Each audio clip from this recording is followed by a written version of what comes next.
under starlight's beam. Heroes rise in this night they gleam. Pages turn and this fate intertwines. Saturday night, it rewinds. Spinning tales of the might in our city's electric light. It's dark, heroes fight, every moment feels so right. Welcome to that weekend thrill, where stories flash and dreams at will. In this world we take a fight, Saturday night special guide and the night. Wonders, heroes unite. Comics and anime and brain and light.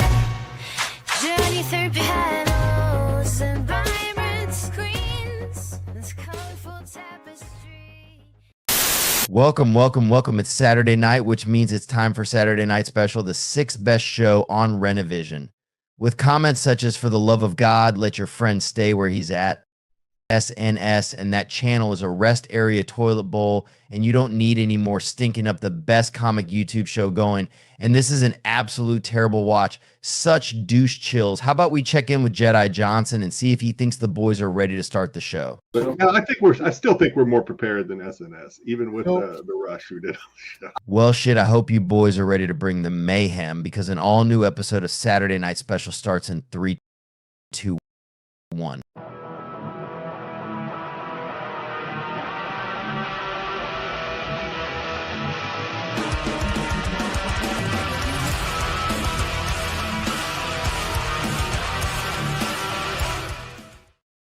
Welcome. It is Saturday night. I'm glad to see that all 14 of you haven't forgot about us. It's been a few weeks. Hope you guys are having a great Saturday. Let's hear it for Sam. And as always, let's hear it for the Time Lord himself, Mr. Sticksboy73. Oh, we can't get no cheers for Sticks? Aw, poor Sticks. Oh, Matt with the soundboard. Sticks gets crickets. Poor Sticks. What's up, guys? It's been a while. How you guys doing? It has been a while. What's up? I've had a few adventures since we last met. But it's been Only it's been a good 12 time. people here, yep. Well, 15 if you count us. Maybe Sticks can open some Mark Spears Halloween blind bags that'll get people here. What's up, BK? Greetings. What kind of adventures have you had, Sam? Well, 2 weeks ago, the reason we were off was because I was at the ASU Utah game in Salt Lake City, and it was cold and rainy, and there was a rain delay. Well, no, they didn't delay the game. They wouldn't let us into the stadium until the thunder passed, and then it was just soaking wet for the first half. Of course, our starting quarterback wasn't available, and looks like tonight he just got injured. So they're playing Houston at home, but it's still ASU just is plagued with injuries right now. We lost our first wide receiver, our starting wide receiver, starting quarterback to injuries just now. But yeah, and then on the way home, the rain here in Arizona, I don't know if you guys remember, but there was a ton of rain here. It's like hurricane dumped a bunch of rain, flooded a lot of Arizona, including the airport that I was flying into in Mesa. And so they canceled my flight on Sunday, the Sunday after the game. And so my son and I were stuck at my brother's house in Idaho, and I had to figure out how I was going to get home without losing too much work. And we ended up having to shuttle to the airport in Salt Lake City and then renting a car there and then driving home all day Monday. Ah, damn, Ed thrown in the towel already? Jeez. Ed's already done. He's like, Ed's already checked out. You haven't heard Sam sing in 2 weeks. I know, it's been 3 weeks. 3 weeks. It's been 3 weeks since our last podcast. 3 weeks. And then this week, I had another kind of adventure for work. I was an auctioneer at a foreclosure sale in Holbrook, Arizona, which is way in the north east corner of the state. and we just kind of did a loop. We went through. My wife was with me, and we went up through Payson and Heber to Holbrook. And then went from Holbrook to Flagstaff, and then from Flagstaff through Sedona, Prescott, and then back to Phoenix. Reason why we went to Flagstaff is there's a pizza joint there that is really good called Fat Olives, and it's one of those diner drive-ins and dive stops that Guy Fieri went to. And they have some pretty decent pizza, so we stopped in there and sure we got our fill. Speaking of Fat Olives, Tyson, why does it look like I'm on a tugboat tugging my button with a bomb about to go into my mouth? That's an interesting that's an interesting is one. Is that a Chekhov's bomb sitting over your head? Maybe. Well, those are my adventures. That pretty much sums it up. Also started youth flag football again this week. So I'll be doing that for the next 6 months. Nice. What about you, Sticks? How many proms did you chaperone with your time away? I can see your internet didn't get any better. No, my internet's not getting any better anytime soon. So I had, we had homecoming one weekend that I wasn't here. Next weekend, you guys weren't here. You were somewhere. Sam was somewhere. Last weekend, I was in Baltimore for Baltimore Comic-Con with the Renovision boys, and yeah, it's been pretty eventful the last couple of weekends, actually. Did you get to say as far hi to as a that lot goes? of people? Did you say hi to a lot of people in Baltimore? We had a lot of people. We had a lot of return people to the booth who remembered us from last year. I heard that Sticks was signing titties left and right. No, they were man titties. They weren't the kind of titties you want to sell. They weren't female titties. They were man titties. I had a sign around the chest hair. So. Yeah. I heard that a Marco's Olive Oil fan club showed up and they all wanted Sticks to sign the chest hair. Yeah. That extra virgin fan club. For some reason, the Slav tracksuit mob that follows Sticks around. I don't know why, but the tracksuit. Yeah, well, I don't know. I can't seem to shake them off.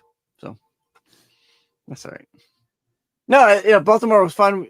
This is the second year for us setting up there. Sticks is there to indulge in coke and hookers with Marco.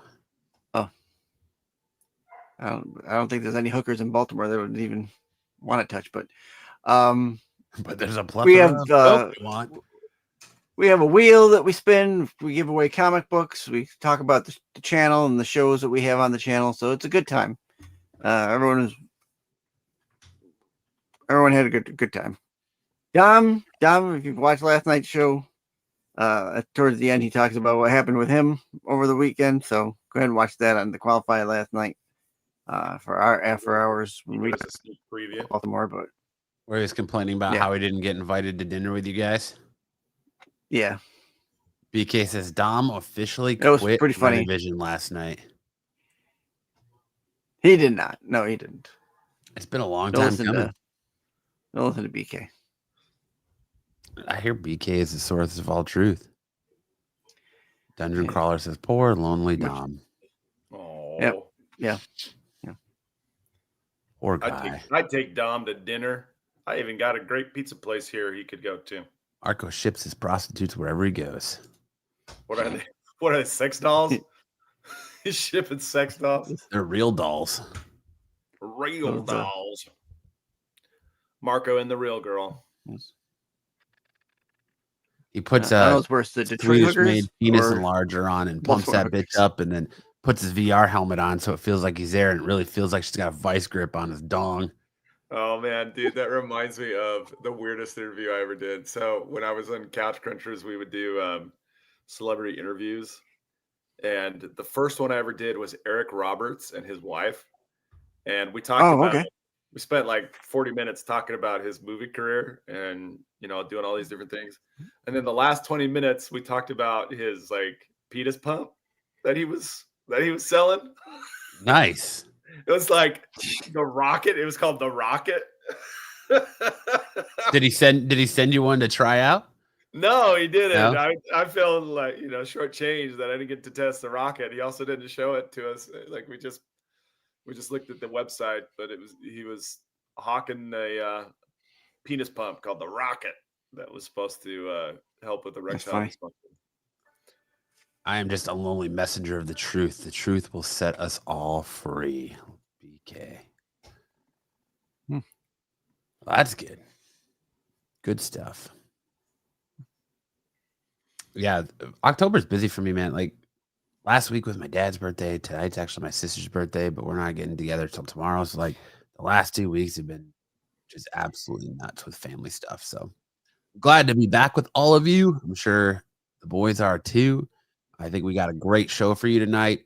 Of course, we got Sam's going to start us off. We got best and worst covers. We got news. We've got dodgeball. We've got anime, and we've got a very special Halloween edition of the Dom game. So, good show set in motion for you guys tonight. So buckle up as we're going to get started. I'm going to hand it off to Sam to get us started and let us know what are we chewing on to start this show tonight, Sam. There's so many things that happen in any given week, and we were 3 weeks off. So this one goes down to style. The Louvre in Paris, France was hit with a jewel heist in broad daylight on October 19th.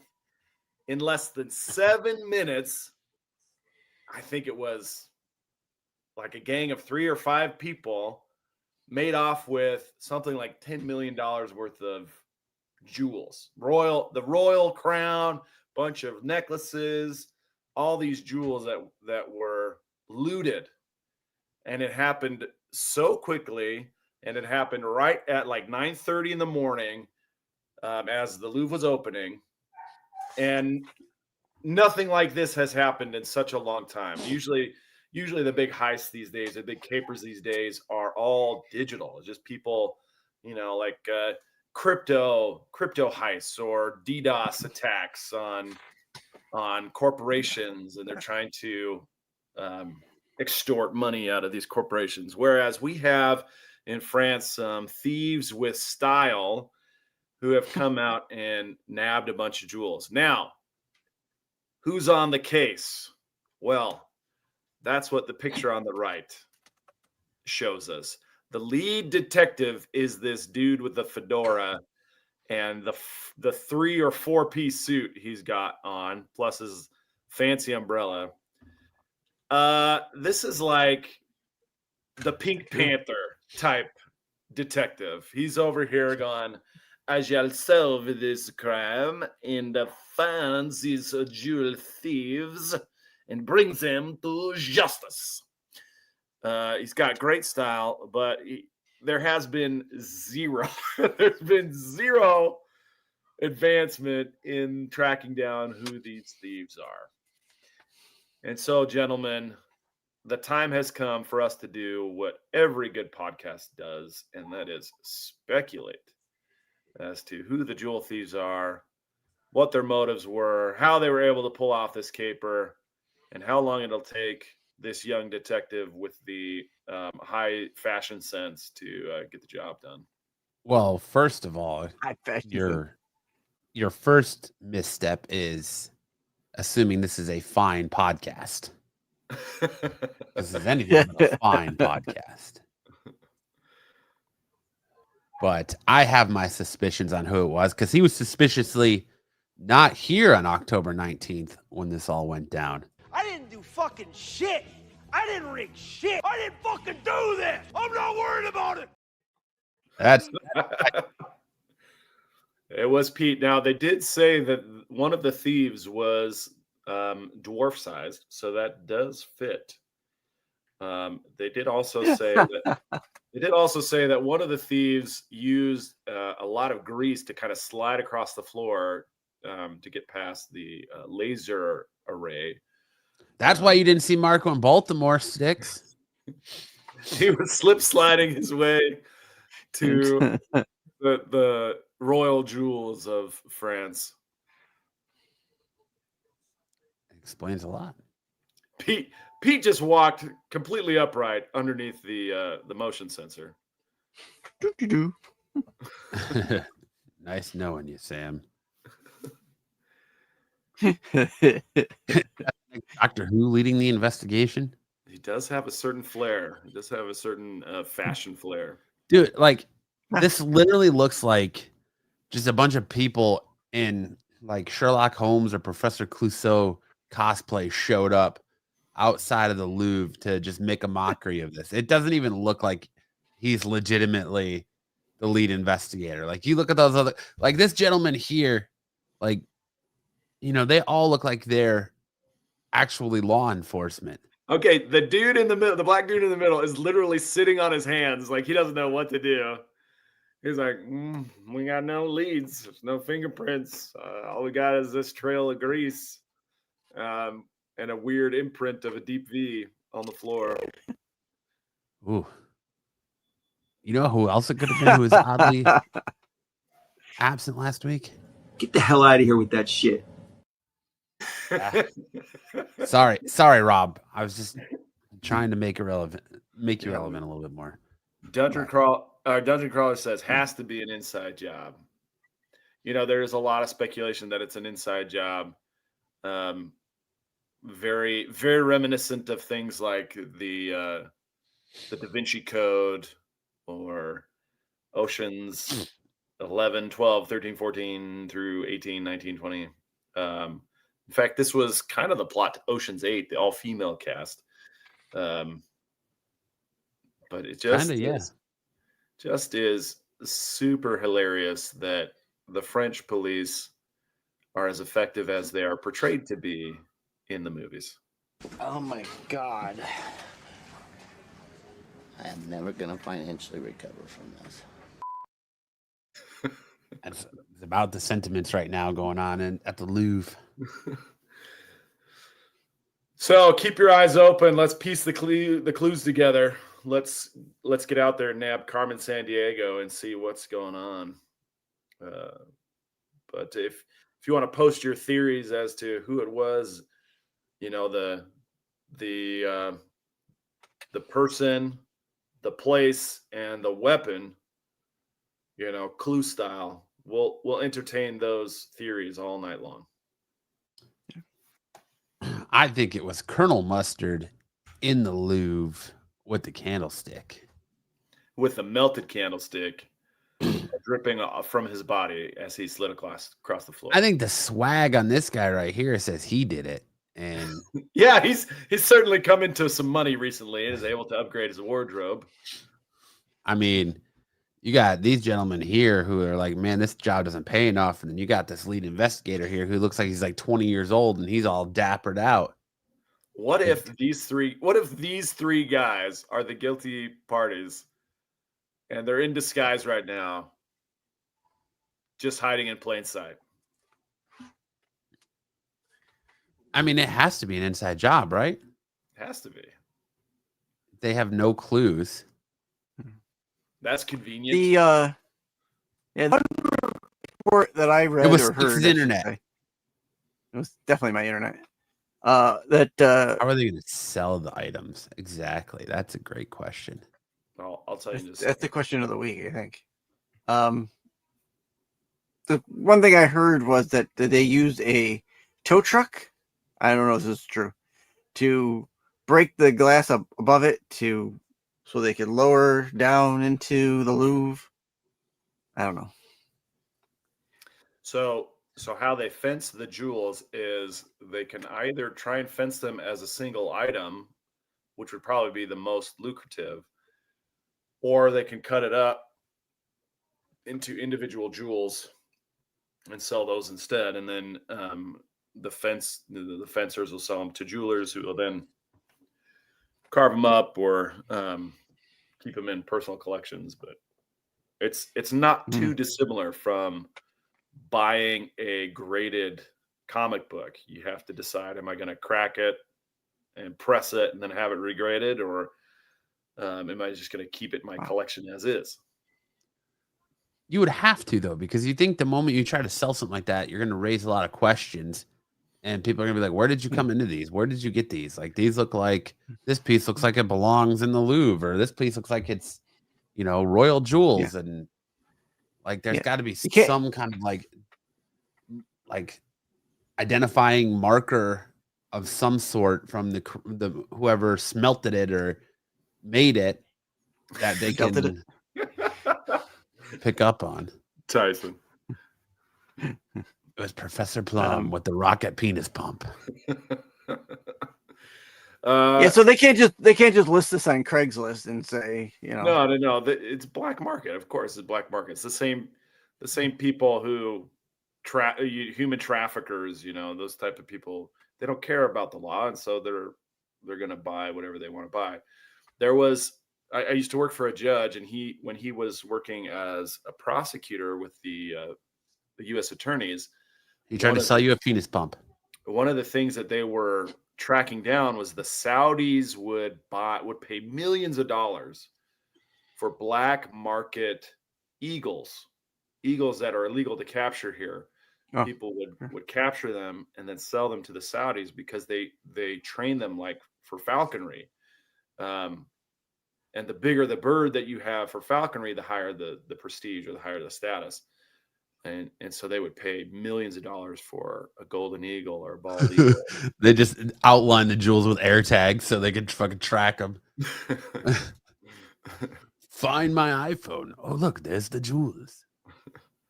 We found the jewels.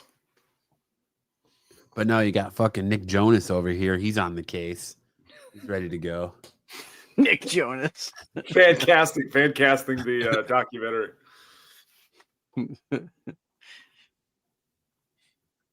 I'm sure Netflix will have a documentary on this in about 2 weeks. Yeah, the dramatization.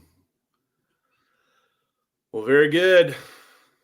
This guy's like, why does he have an umbrella? It's not even raining. Oh shit! And this guy's like, but goddamn, does it complete that ensemble?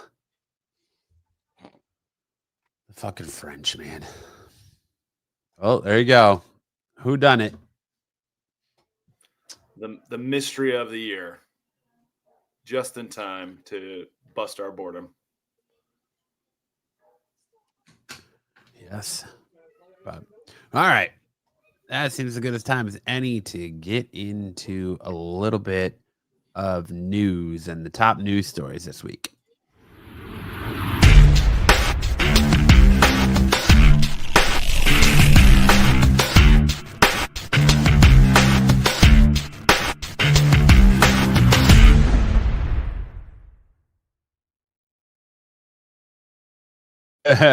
Calling Fidel the international man of mystery. Now that would play even better than the last Pink Panther movie. That would be even better than the last Pink Panther. Can you imagine Fidel tracking down jewel thieves with an unlimited budget?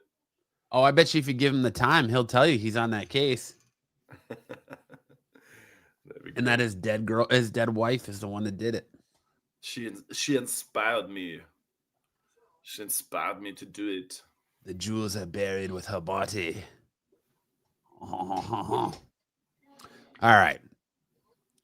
Leading us off on the news this week. If you're like Kyle and you don't like going to the movie theaters and inflation is too high, so you don't want to spend money on physical media, well, you're in luck. The Fantastic Four First Steps Disney Plus premiere date has officially been revealed, as the Fantastic Four First Steps is already available to buy. But for those of you waiting to watch the MCU movie on Disney Plus, we have some good news. Today, the Marvel Studios reboot was released in theaters on July 25th and ultimately grossed a modest $521.9 million at the worldwide box office. Following recent digital and physical media debuts, it's been confirmed today via IO9 that the Fantastic Four: The First Steps will premiere on Disney Plus November 5th. That's good news, as it's the fact that the movie will be the latest film available in IMAX enhanced on Disney Plus, featuring IMAX's exclusive expanded aspect ratio for all Disney Plus subscribers, ensuring that the filmmaker's creative intent is fully preserved for a more immersive viewing experience at home. Do we need to get bigger TVs? Do we need to get IMAX ratio TVs? Oh, yeah, there's specialty TVs for this. So you have to get ones that are enabled for this new IMAX enhanced viewing experience. You're like going Irish or Russian or something. What's going on Yeah. there? I don't know. I'm kind of going blind while I'm reading it too. So it's like a whole trifecta of things going on over here. But getting ready for November, man. I'm stocking up, so it's just getting real hard to exist over here. You're stocking up on what? I'm letting it build, so come December 1st, I can let it all out in all of its glory. That's still a week away, bro. But there you go. If you don't want to go to the movie theater and have some random guy touch your leg, you can watch this on Disney Plus very, very soon. Oh, Ocean's 1. Starring Fidel. Can't handle the pressure. That's right. We get our first look at Absolute Batman and Wonder Woman's first meeting. And Absolute Zatanna's design is also revealed while Marvel Comics is gearing up to end its Ultimate Universe. DC's Comics Ultimate Universe or Absolute Universe continues to go on from strength to strength. Now, thanks to Bleeding Cool, we have a look ahead of January's Absolute Batman 16 and Absolute Wonder Woman 16. In the Cape Crusaders title, Batman will seek out Diana's princess's help in saving his friend Waylon, now Killer Croc. As we all know, Bane turned him into the Killer Croc. Interestingly, this hulking Bruce Wayne appears more than a match for the Amazonian as they stand eye to eye in this leaked page. Almost. They're almost eye to eye. And yet this page makes her look a lot bigger than the book itself does. She's wearing those 3-inch heels. The only thing little on this page is Batman's battle axe there. It looks like more of a hatchet when it's usually like this massive thing, retractable pole. She's got the Final Fantasy Cloudbringer Buster sword. Yeah. But you got Waylon Jones on the bottom of there, right around here, with Zatanna and Batman, or not Zatanna, but Wonder Woman and Batman standing eye to eye. Who am I kidding? I can't stay away from this douche chills of a show. Yay, it's back. It ain't a show. Saturday night ain't a Saturday night without you, Ed. So true. But we're just getting our toes dipped in the water of DCKO that involves this Ultimate Universe or Absolute Universe. We got some exciting stuff going on in Absolute Batman with Bane and the Joker and Absolute Evil. Great stuff going on in Absolute Wonder Woman with the Absolute Zatanna coming. Absolute Superman still going strong. Absolute Green Absolute Green Lantern. Absolute Martian Manhunter. This Absolute titles are still running strong and running deep, and we're finally going to get our big three meeting up this coming January. And if that's not enough, Absolute Zatanna's design was also revealed. We also have a first look at the Absolute version of Zatanna. She doesn't look too different, but has clearly been modernized as part of the fresh take on the DC universe. However, it seems that we can expect Zatanna to be an antagonist, as the witch will be targeting Wonder Woman with intents of killing her. She may take a heroic turn at some point, but as the solicitation text puts it, Diana's life will never be the same after this encounter. Discussing the impact of Absolute line, Absolute Batman writer Scott Snyder previously said, "The series has reaffirmed everything I love about the medium, the joy of making people wait each month and giving them something to talk about, something that hits hard and sticks. There's a reckoning happening in comics," he continued. "If we don't focus on what makes monthly comics special, we won't survive in a tough economy. So we're all taking our biggest swings." Over the last few years, which doesn't, I mean, that might be what DC's doing, but Marvel definitely isn't doing that, especially when they're going to end the Absolute line, which is their Ultimate line, which is like their biggest bestsellers right now. Over the last few years, there's been this embracing of monthly comic books fundamentals. Snyder added, "You see more series going from daring, big moments that are going to get people talking, cliffhangers, reminders of what the characters are struggling with. There's a joy to making them wait every month." It also makes my pocketbook very, very happy, especially now that, the standard price for a book is $4.99 to $5.99. Yep. And you're still getting the same shitty paper or the same shitty titles. But you know, at least Absolute stuff's been good. The Ultimate Universe stuff's been really good for Marvel too, which I can't believe they're ending that line. But you know, what's a better way to gung ho a good selling product than just absolutely destroy it? So, is she better or worse than Sam singing? Oh, that's hard to say, Ed. Ed said, "I've never read a Zatanna book. Don't crucify me. It's all right, Ed. I made it in 2 weeks in recovery, but I couldn't stay away." I kind of like her look though. I kind of like that she's kind of ditching the leggings normal for an upper body fishnets. Yeah, well, not just that, but she's kind of ditching that like Vegas or old school 50s magician style for more of like the gothic punk rock style with the leather jacket with the studs and upper fishnets and the thigh high buckle boots and very gothic-esque. I like it. Ready to see more for it. The covers are usually better than the interiors. Yeah, I will agree with that. Or was he going to say the karaoke? But a story that got Dom's little Dom harder than diamonds. The Energon Universe's TV MA animated series featuring Transformers, G.I. Joe crossover, and Void Rivals is in the works. The long-awaited Transformers G.I. Joe crossover is on the way, but it looks like we'll be seeing these iconic franchises merge into animation before live action. Deadline via Tornado.com reports that Robert Kirkman's Skybound Entertainment has teamed with Hasbro Entertainment to produce an adult animated series based on Kirkman's Image comic series Energon Universe, which features the characters from Transformers, G.I. Joe, and Void Rivals. Joe Henderson Lucifer is attached to write the adaptation and serve as showrunner on the series, which is expected to be taken out to buyers shortly. Given Kirkman's involvement, we'd say there's a decent chance it'll wind up at Amazon.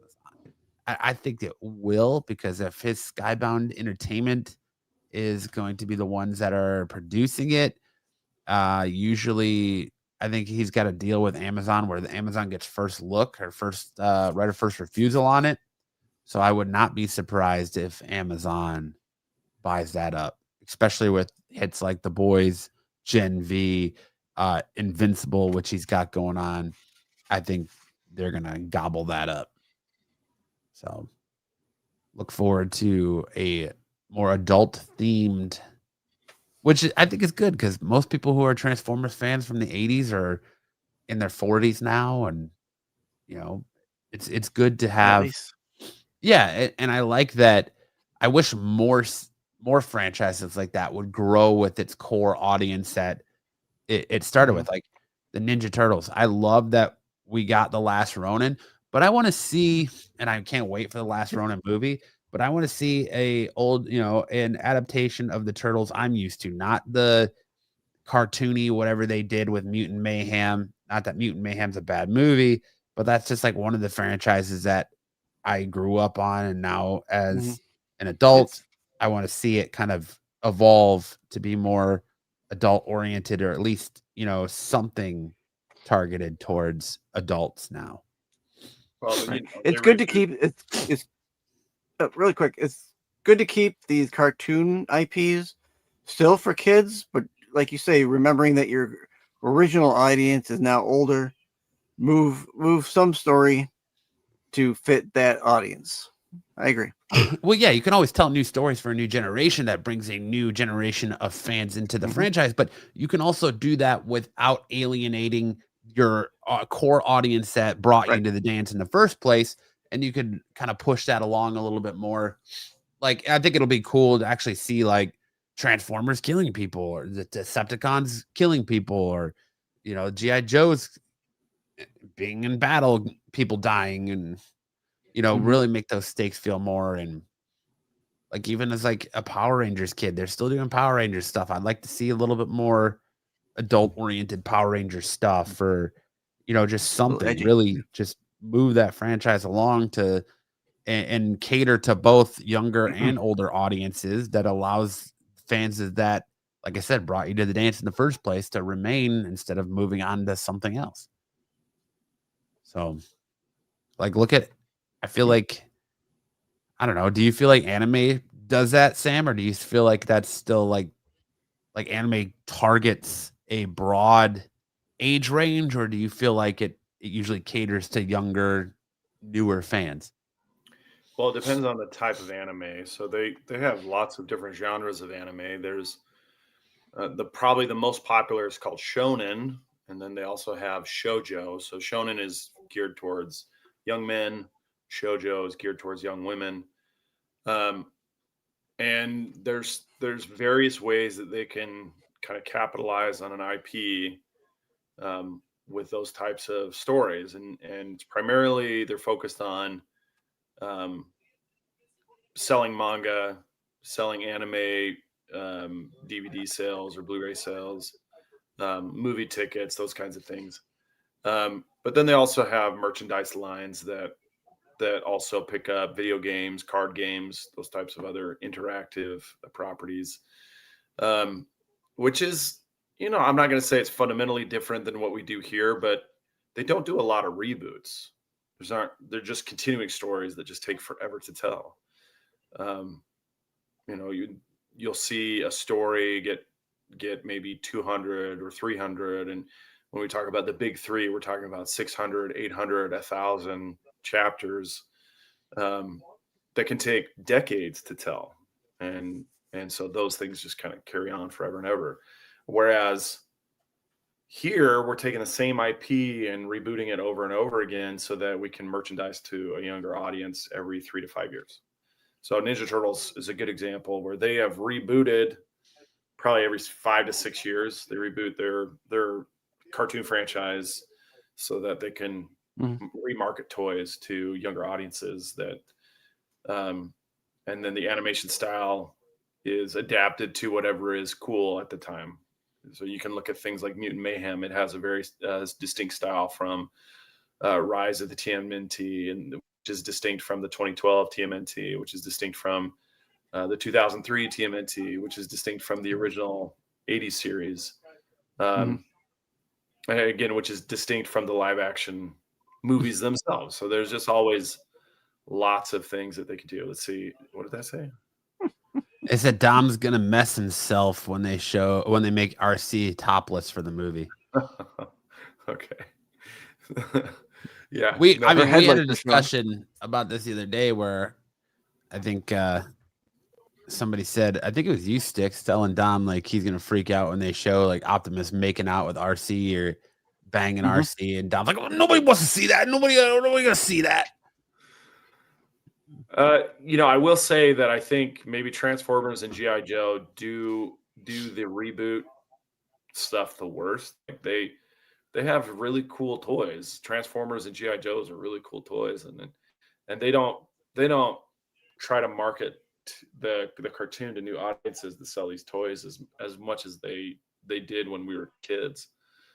My kids know Ninja Turtle toys, they know Marvel toys, they know DC superhero toys.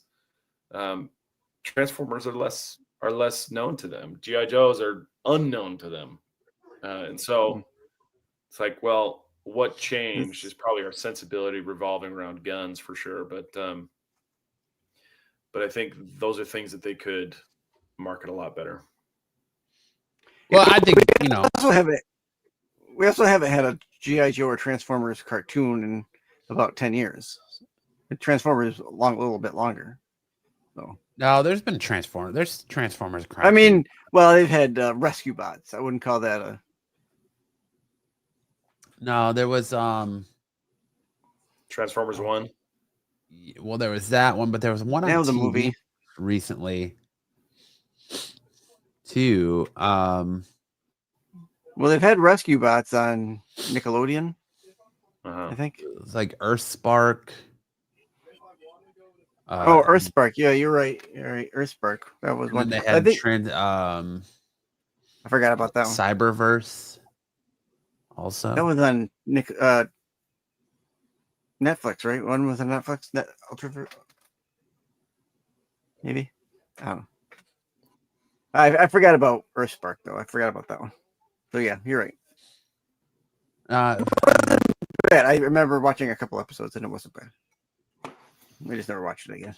Which Dungeon Crawler says that they realized adult collectors had jobs. Yeah, and they're the ones buying the toys. So they're like, oh, all right, well, maybe we could get into this. Like, there's money. You would think there's money to be made from Hot Toys to launch a Ninja Turtles line or anything like that. Like, I guess what I was getting, like, would you say that maybe a show like Dragon Ball that's been going on since the 80s or One Piece that's what, since 99? Do you feel like it's continue like to progress with the age of and pay off and offer value and content to the fan now that maybe was younger and started when those franchises were launched? Or you feel like it's like Pokemon that just continues to like stay focused on that one certain age range? So with One Piece, they were primarily for the first 25 years of its story, they were primarily focused on the story itself as the merchandise that they were selling. And then, maybe 5 years ago, they launched a bunch of other kind of toy lines, but the big one is the collectible card game, the CCG that they just launched. And that is selling like crazy. That's going crazy. I feel like they've been mostly focused on book sales and digital media. And then, they've had some games that they've sold along the way, but it's more lately they've really gotten into the merchandising stuff, the toy lines, the CCGs. That I don't know what took them so long. It took them a long time to develop the CCG. They finally did. And then for Dragon Ball, Dragon Ball has been merchandising like crazy the whole time. They had so many fighting games and so many card games and so many toys. Like there's never been a shortage of Dragon Ball merchandise. But not so much like the merchandise, but I'm talking like the content and the story and like the subject matter. Do you feel like it's grown and evolved to a more mature, to reach a more mature audience as it's gone, or do you feel like it's kind of stayed the same all the way through? So One Piece, the author of One Piece is kind of a unique storytelling. I'm going to say like mindset, where he has always said that his ideal audience is himself at 15 years old, and he's writing for his 15-year-old self.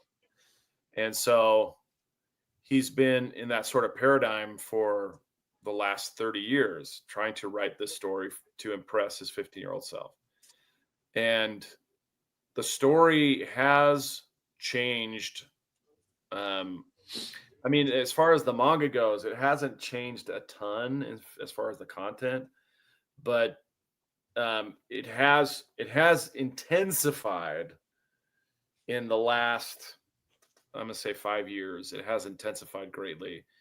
And in fact, if I could do like a comic book theater of what's been going on in One Piece for the last year, I would do that every week. That's what I would do, is we would just read One Piece this whole time, because it's so fantastic and phenomenal, and the characters are so compelling, even though they've only been in the story for just a few weeks, that it's like impossible to resist. So it's like the fandom is now calling One Piece peak piece, because it's hitting heights that it has never hit before. And I was concerned that the best of One Piece was behind us, in story arcs like Enies Lobby and Marineford. And here we are in a story arc called God Valley that is just blowing me away. It's so good. It has never been this good before. And so it's just like it goes ups and downs. Authors have have fits and starts. The ones that stick around, they're good for 200 chapters or 400 chapters. Naruto was like 800 chapters. Bleach was like 600 chapters. I mean, those are really rare. It's really rare to have that kind of stamina, that kind of longevity in a series. Most of them, they peter out after 100 or 200. You know, that's like, you think about 50 chapters a year. You think about like 50 chapters a year, 100 chapters, that's 2 years. 200 chapters, 4 years. And here we are at almost 1,200 chapters of One Piece. You know, he's actually slowed down his production quite a bit. So now it's been 28 years since One Piece manga started in 1997. So we're coming up on 30 years just about, and that's really, really rare because, yeah, they have maybe 1 or 2 good stories to tell. They tell them, and then they just get the royalties off the books, the book sales, and the merchandise. I don't know if that answered your question. It is. Yeah. One Piece is as good now as it has ever been. Maybe better. Sweet. All right, for all you Stranger Things fans, the 2-hour series finale will officially play in theaters this December in an unprecedented move from any streaming show. The upcoming 2-hour series finale for Stranger Things will play in theaters in the US and Canada for a brief run. Climactic episode, which is titled The Right Side Up, will premiere on Netflix in more than 350 theaters on December 31st, starting at 5 p.m., playing through January 1st, 2026. Specifically, theaters locations will be announced at a later date. Last month, Netflix Chief Content Officer Bella Bajaria seemed to dismiss the idea of allowing the final to play on the big screen. A lot of people have watched Stranger Things on Netflix. She said it has not suffered from lack of conversation or community or sharing or fandom. I think releasing it on Netflix is giving the fans what they want. Whether she was attempting to throw fans off the scent in the build up to this announcement or simply came around to the idea or was overruled, it's not clear. The Duffer Brothers released the following statement: "We're beyond excited that fans will have the chance to experience the final episode in theaters. It's something we've dreamed about for years. We're so grateful to everyone at Netflix for making it happen. Getting to see it on the big screen with incredible sound, picture, and a room full of fans feels like the perfect way to celebrate the end of this adventure." You guys going to go see the final episode of Stranger Things in theaters, or are you just going to watch it at home on Netflix? I might do both. I really enjoyed Demon Slayer and then the Chainsaw Man movies, which are just part of a continuation of the series of those particular animes. And if they want to do something like that with Stranger Things, I really have enjoyed Stranger Things too. And so, yeah, I'd probably give it a shot in the theaters. Sticks was shaking his head no. He's like, I'm not going to the movie theaters. No, I'll watch this. If I'm going to watch this, I'll watch this at home. You know, I think we're going to see a lot more stuff like this happen. I think we're we're kind of moving now to where the cinema and movie theater experience is going to be just that. It's going to be an experience kind of like Broadway or something like that, where you have these special event things like this to try to drive people to theaters. And it's not so much just going to be your normal releases, but it's going to be more of like, it's there for the people who enjoy going to the cinema. But I think we're definitely moving in a way of movies being consumed differently and at home via VOD or however you want to go about that. Like, for the longest time, Kyle's been on this scent for years, and I was like, you're crazy. Like, nobody, they're going to lose money doing that. Nobody will never go right to DVD or right to home video release with new stuff. Well, that's not the case anymore. So I think, like I said, we're going to see cinema going to a more spectacle, to where it's kind of like a one-off, like Broadway and you're going to have like event things like this happen, because they're already showing like WWE pay-per-views in movie theaters now, UFC fights in movie theaters now.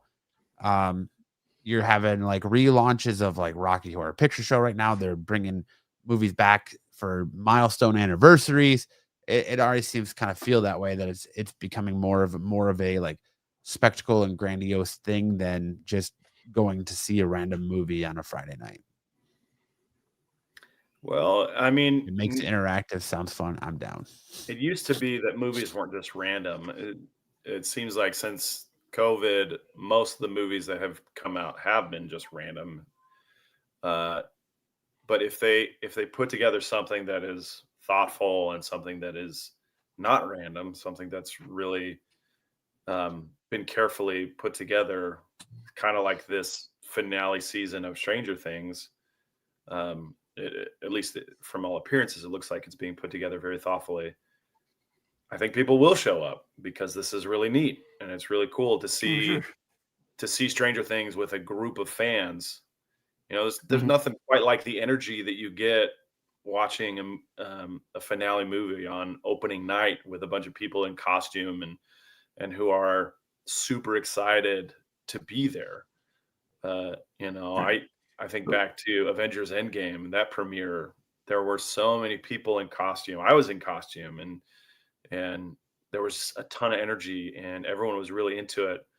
You know, the last time you got that energy was like the Minecraft movie where they would have the chicken jockey. Every time the chicken jockey came on and everyone just lose their minds. That kind of energy is really rare to capture, but I think Stranger Things has the potential to do it.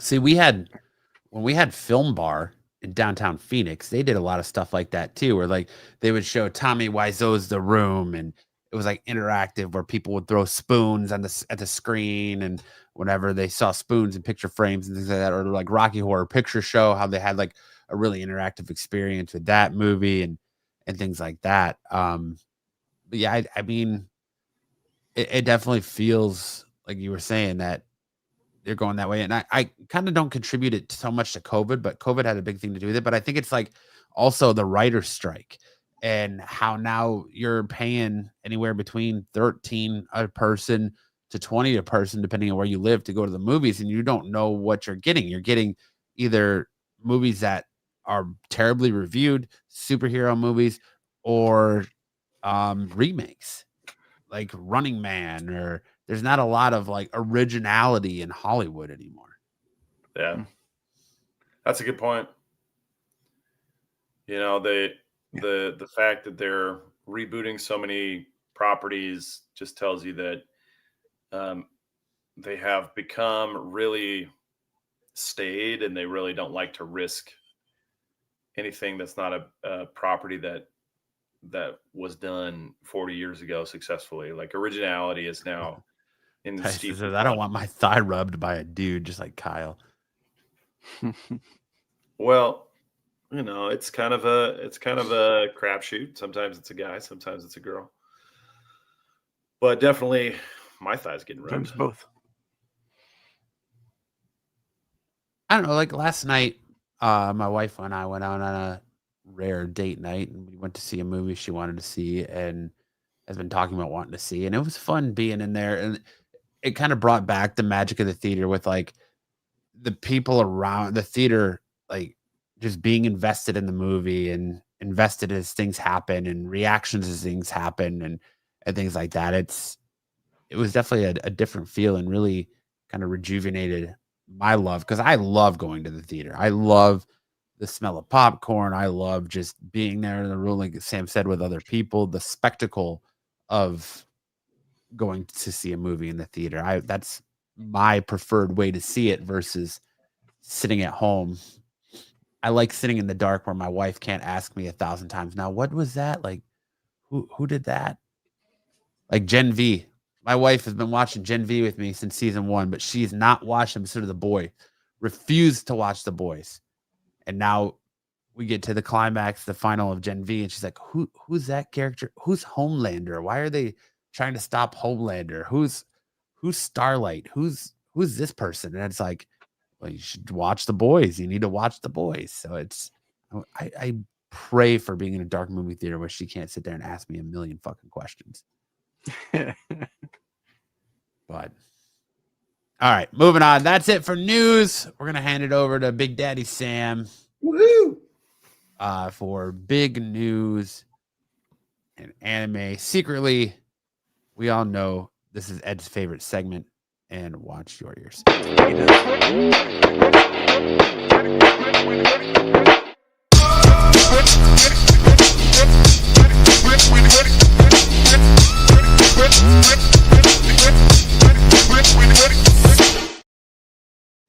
Have you seen Jurassic World Rebirth? Yes, No. I've seen that abomination of a movie. No, I haven't seen it. All right, let's move into the first story. There has been some controversy surrounding season 3 of One Punch Man, which is now out. We've got 2 episodes in. Episode 3 releases tomorrow on Hulu. And the animation quality has left something to be desired. Man, I'm going to need you to click on the right-hand picture there. So this is one of the scenes from episode 2. And Garo is kind of the main antagonist, but he has a kind of a nice streak when it comes to this kid with the bowl cut. And in the original, this is the AI version where he slides down the hill to help Tario with the bullies. He chases off the bullies. But in the original, if you go back to the slideshow,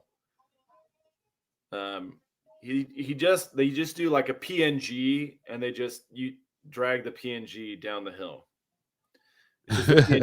Just the PNG of Garou, and he just gets dragged down the hill. And most of the animation scenes are kind of one cell with like the mouth moving, where it's a lot of dialogues, not a lot of action. And anybody who's seen season 1 of One Punch Man that was done by Madhouse Animation Studio knows that the animation style alone brought a lot of people to the series. Then JC Staff took over season 2, and a lot of that kind of care and thoughtfulness that went into the animation was gone, and you could tell that they were doing a lot of shortcuts. And now with season 3, they've done even more shortcuts. Not to say that they don't have some scenes that have the same kind of quality that you might expect from One Punch Man, but they are few and far between. You get maybe 1 10 or 15 second action sequence where the animation style is very carefully planned out per episode. The rest of it, like, this is very indicative of the problems of season 3. And so turns out that the director has resigned from the studio because he's tired of the criticism, or he can't show his face. He's just really embarrassed by the criticism that his work is receiving. And that's kind of typical of Japanese society. When something's not well received, whoever's in charge usually resigns, and they accept responsibility that way. But it's been really disappointing. Hopefully there's enough of the sort of action sequences that are yet to come that will make up for sort of a lot of the shortcuts that they've taken for season 3. I'll donate a pack of Destined Rivals Pokemon to give away during Sam's segment next week. Nice, Cosmic. Cool. Hey, thanks, Cosmic. All right, next up. Ed says probably for the better he lives. Yeah, it is. It is for the better. We got a bunch more of season 2 reveals from One Piece live action this week, or in the last couple weeks, actually. On the right-hand side, we have Mr. Three's Wax Tea House from the Little Garden story arc, in which the giants on the left feature. We also have the set for the Whiskey Peak, where the Straw Hats face off against 100 bounty hunters. And it's looking pretty good. I mean, I don't know what I was expecting, but I'm pretty impressed. I mean, the live action Tea House Mr. Three's Tea House looks better in the live action than it even does in the anime or the manga. So it's like, okay, this one actually got an upgrade. Maybe they couldn't find just like a waxy box to be the tea house, but it actually looks pretty nice. And then the giants, they look really decent. This is pretty accurate to how they look in the manga and anime. So I'm excited. I think this is going to be even better than season 1. I'm looking forward to it. It comes out in January 2026, and there's still a bunch of materials, promotional materials being released, including the Lego sets that you can also purchase. Except Luffy kind of looks like he's wearing John Cena's Peacemaker outfit right here. They do have quite a few costume changes. In the original manga and anime, Luffy wears the same outfit for most of the time. He changes outfits maybe once every story arc. Nami, on the other hand, changes outfits every day. For the live action, they've decided that they're going to cycle through costumes or outfits every island, and so you'll see quite a few more costume changes. In the Whiskey Peak, for example, Luffy's going to be wearing a baseball uniform. And then kind of a more classic red shirt and shorts look in Little Garden with the Giants. Ed says, do they look decent? I think they do. I think they look. Nami is all I watched the show for. She's probably my least favorite actor out of all of them. I feel like the direction they've given her is don't show like much emotion. Try not to wrinkle your face at all. And the male characters get a lot more kind of the highs and the lows, and they're able to really lean into their characters' emotions. But Nami seems like Emily Rudd seems like she really has to hold back on her acting. So I don't know. She is a good-looking individual, but to me, her acting just needs to be a little bit more punched up. All right, let's move on.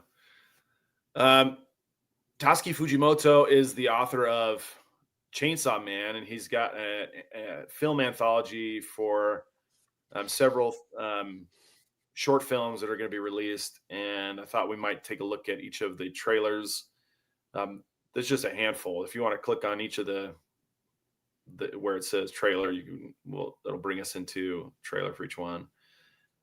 He wrote a bunch of stories that are being that were manga, and they're being adapted into these kind of short films as an anthology. And his characteristic is like high emotion coupled with insane action and insane story elements. And so this is, it's pretty cool, pretty characteristic of his style, but each one of these shorts is going to be directed by a different director. And so it's kind of like the Star Wars Visions, but just with Tatsuki Fujimoto.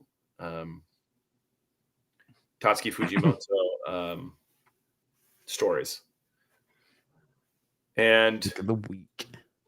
I don't know if you guys have been on Amazon Prime, but they have his Look Back, which was the anime film of the year last year, which is available. It's only about an hour long, so if you want to check out kind of a short movie, that's a good one. And then we can go to the next one. Wait, is this going to be like Love is Blind? Oh, okay. So yeah, each one of these is one of the shorts that make up the anthology. There's 8 total.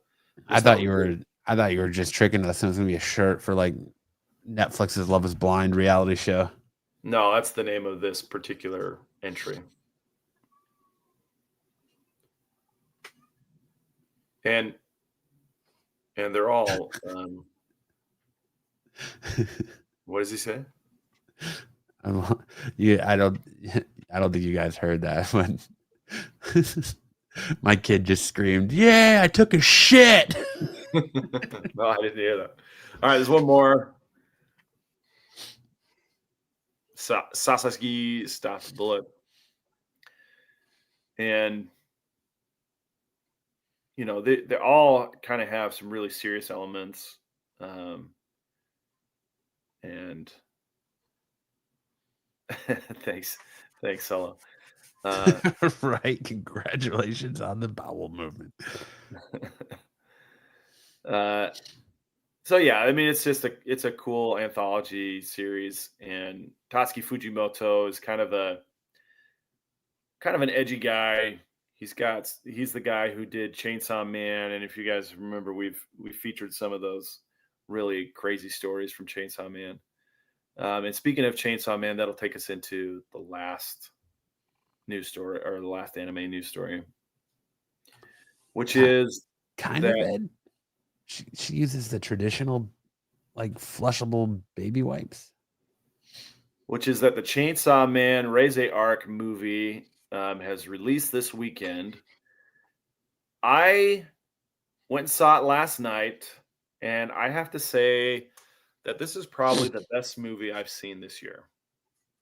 Out of all the movies, and not even just anime movies, but all the movies I've seen this year, is probably the best one. And I really, really liked the Demon Slayer movie, but this one is even better than that. And Is it subbed or dubbed?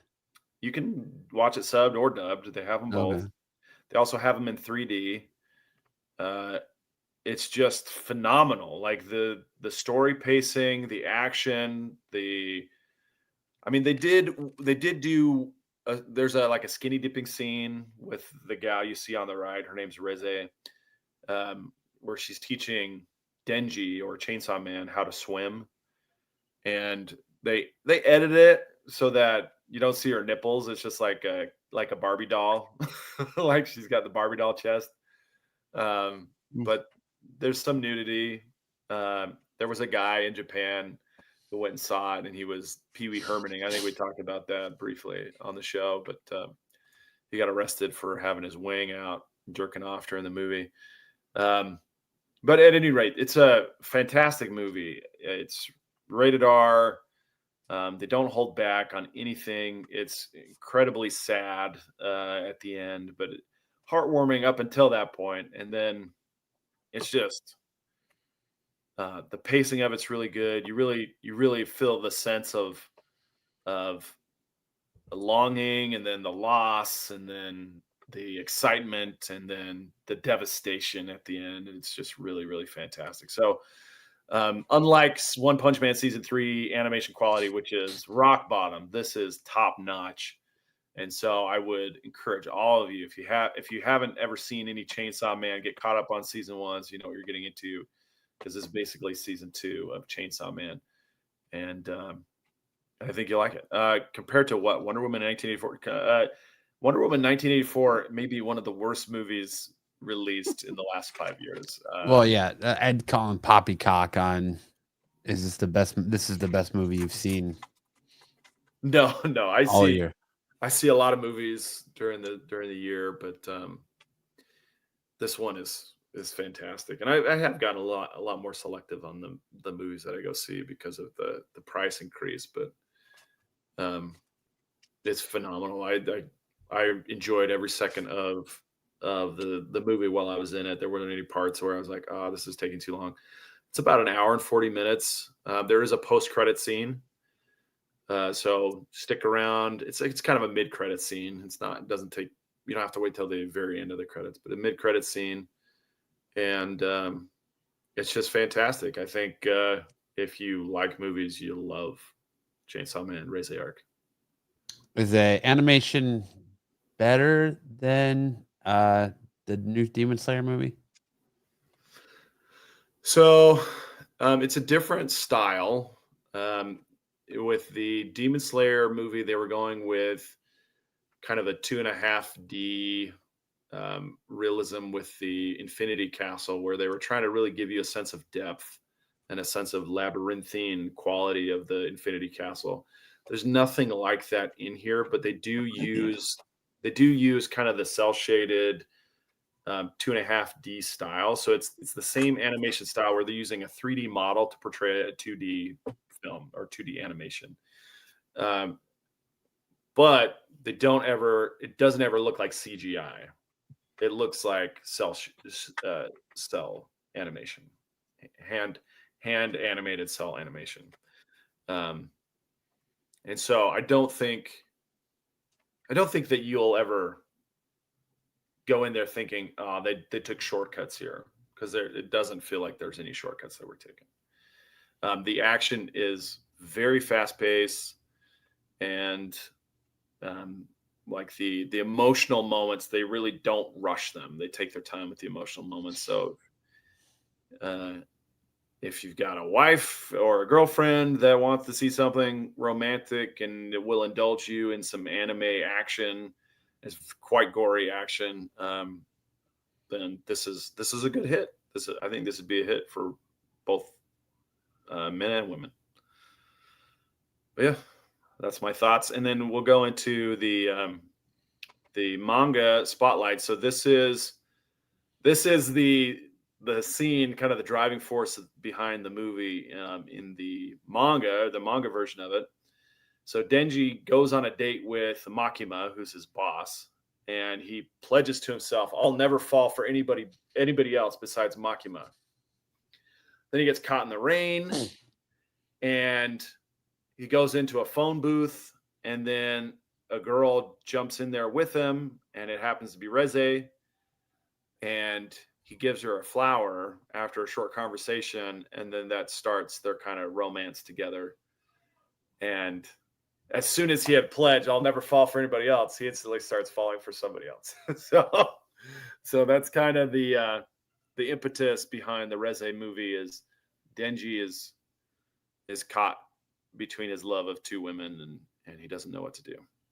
So Denji, it does sound like dingy, but it's Denji, Denji. And it's very, very good. I think you guys will enjoy it. If you don't like it, let me know. But I would be shocked if you didn't enjoy this movie. All right. Well, if Sam leaves SNS and starts his own YouTube channel, then who will we pick on? And then we can go on to, I don't have any new Fidel news. Hopefully he gets some leave and we get to see him here around Christmas time. But I don't have any news per se from him. And then do have a couple highlights, though. Let's start with the picture highlight. Oh, you want to start with the picture highlight? Start with the picture highlight. Threw me off. All right. So this should be Thaddeus making some spectacular catches. Does one on his keister, and then he goes ahead and hits the celebration. So he does a jumping catch. Looks like he's moonwalking in midair. Boom. And then he hits this. I mean, this guy was tearing us up, and Thaddeus was able to catch one on his butt. So that was pretty good. Got to hit the emote Fortnite dance, huh? Yeah. He's pretty good when he's motivated to do it. We had a game this week where there wasn't much of an audience, so he was just kind of goofing around the whole time. And then let's go to the other one. So we had a bit, the highlight. We had a bit of a controversy. Thaddeus thought he hit me with this ball, and he's like, "Oh, I hit you," and I said, "No, it hit the ball." And he goes, "Oh, let's hit the replay." So here's the instant replay. You can see the ball kind of knocks the ball out of my hand, but I'm able to stop it before I drop it. Since we don't have instant replay, we do this kind of run back challenge to see who gets to stay in. And that was my little twinkle toes move. Like the little twinkle toes move I did there, approaching. So again, ball's knocked out of my hand, but I catch it before it drops to the ground. So I'm still in. Thaddeus says, "No, I challenge." And that's just the instant replay for all of us. And then do the challenge. The biggest thing here is I win because I do this twinkle toes move right here. Deep, deep, deep, deep, deep, deep, deep. And then boom. So there you go. Let's take the time to appreciate Sam's calves. Look at Sam's calves just glistening right there. Yeah, I do have pretty decent calves. That's probably the best feature. But boom. Look at that. I couldn't stop in time. Close up of the calves. Look at all that ball contact in me, big fella. Yeah, I give you what you want, Solo. That's all for you. All right. Well, that's it for Dodgeball and the Sports Report. Thank you, Sam. Now we're going to get into mega character matchup. What if we see a clip of Fidel and his place is filled with art from the Louvre? Then we'll know he's basically Kaiser Soze. He's been playing us all as verbal Kint. Usual Suspects reference right there. Have you ever, when I picture Fidel, have you ever seen the movie Observe and Report? Is that like the security guard? Yeah, it's the one where Seth Rogen, where he's a security guard. He wants to be a cop. Yeah. And someone keeps robbing the mall. And I can't think of the actor's name. He plays Luis in Ant-Man. Oh, Michael Pena. Michael Pena, where at the end he plays like the guy, and then like at the end he turns out to be like this bank robber, or maybe Doofy from Scream is a better way to put it. How like at the end of the movie he takes off the uniform and the stupid disguise, and he's actually like this suave debonair thief. That's kind of how I picture Fidel. That maybe. Well, that's what I was saying. Yeah, I know. That's Kaiser Soze, right? That's Verbal Kint and Kaiser Soze from Usual Suspects.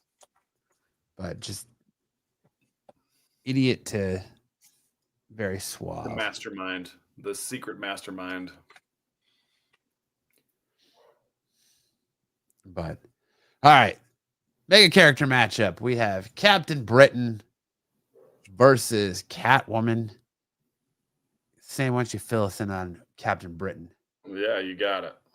So, just to catch everybody up, Captain Britain has a 75 out of 100 for intelligence, a 95 out of 100 for strength, and 70 out of 100 for speed, 90 out of 100 for durability, 85 out of 100 for power, and combat is 80 out of 100.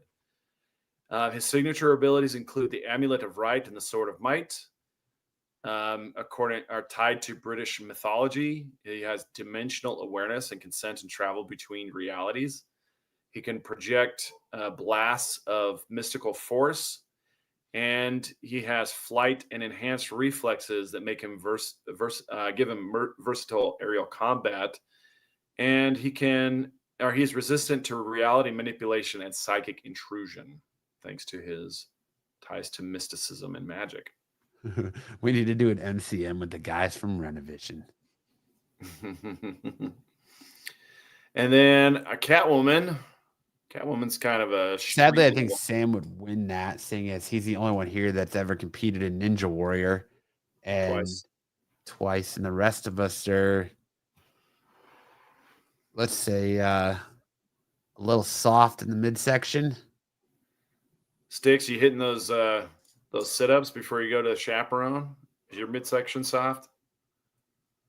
I always do my calisthenics before. Sticks is like the master Roshi. He leaves a lot to be desired, but when he takes his shirt off, he's just fucking absolutely shredded. Abs. For days. All right, so Catwoman's got a 75 out of 100 for intelligence. She's a clever strategist, master thief, and manipulator. 15 out of 100 for strength. She's got peak human strength, agile, but not superhuman by any stretch. She has a 30 out of 100 for speed. She's got quick reflexes and acrobatic movement. Her durability is only 20 out of 100. She can take hits, but relies primarily on agility and stealth. Her powers, for a human, a respectable 20 out of 100. She got no superpowers, but she does have gadgets and whips. Is there footage available of my Ninja Warrior runs? They're not very long, but yeah, there's a little bit.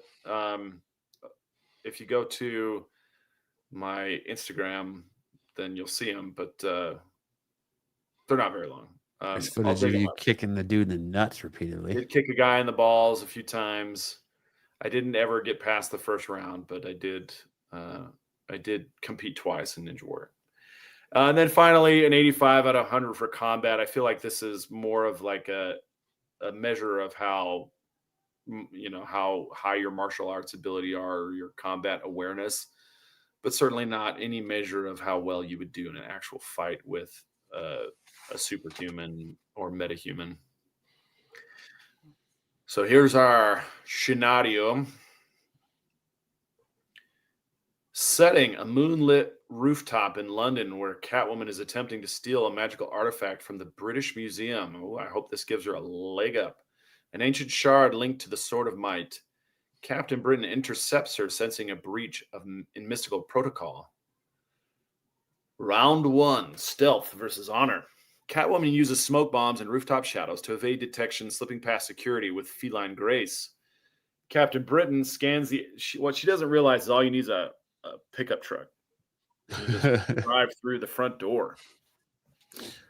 Captain Britain scans the area with dimensional awareness, sensing her presence and cutting off escape routes. Selena Kyle lashes out with her whip, disarming. Oh, shit. Just in time to hit us with the whip sound effect. How's it going, Kyle? You know what I feel like? A man that just got a bunch of money and he's bloated on hookers and blow. That's how I feel right now. The fuck is all this crap up here? This is the evolution of MCM, mega character matchup. The evolution of it. Yeah, we're trying to fit it into as few of slides as possible. So let's see. Catwoman's stealth and agility give her the upper hand in the opening salvo. Round 2, this power shift. Captain Britain activates the Amulet of Right, enhancing his strength and durability. He flies above the rooftops using sonic burst to flush Catwoman out of hiding. Catwoman counters with acrobatics and gadgets, but her strikes barely dent his mystical armor. Captain Britain's power scaling begins to overwhelm Catwoman's street-level tactics to give him the edge. In the final clash, Grace versus Might, Catwoman attempts a final gambit using the shard to blind Britain with a burst of magical light. How does she know how to work that? How does she know how to do that? Captain Britain resists, channeling the Sword of Might, and traps her in a containment field of pure order. Selena concedes, speaking, "You win, but I still got the shard's replica." Winner, 9 times out of 10, is Captain Britain. His superhuman stats, flight, and mystical defenses outclass Catwoman's peak human agility and gadgets. Catwoman could escape or outwit him in a heist scenario, but in a direct combat, Britain's strength and power dominate. Yes. What did you hold on. Hold on, what? Nothing. I just wanted to say that. Oh, okay. Pause for effect. All I did was put in, give me a scenario and a winner between a battle between Catwoman and Captain Britain, and that's what it come up with. That's what it comes up with, just like before. What AI are you using, Matt? Copilot. His mom's. Mom, who do you think will win between these two people? Can you give me a scenario, Mom? Matt, of course I can. Come sit on the couch with me. I'm going to tell you a story. Then Matt is detailing every word as it falls from Mother's mouth. Scribing it. Thank you, Mom. No problem, Matt. My mom's pretty manly sounding. Yeah, she has a really deep voice. She really doesn't sound like that at all. Come here, Matthew. Come sit on Mommy's lap. Hey, I told you no. Shut up, Matt's dad. I like how my dad sounds more feminine. Yes, go to bed. He's got school in the morning. Let me tell you the story of Captain Britain and Catwoman. Oh, thanks, Mom. I've been meaning to tell this to you for years. Come on, sit on my lap, Maddie. We'll talk about the first thing that pops up. Signed, Mom.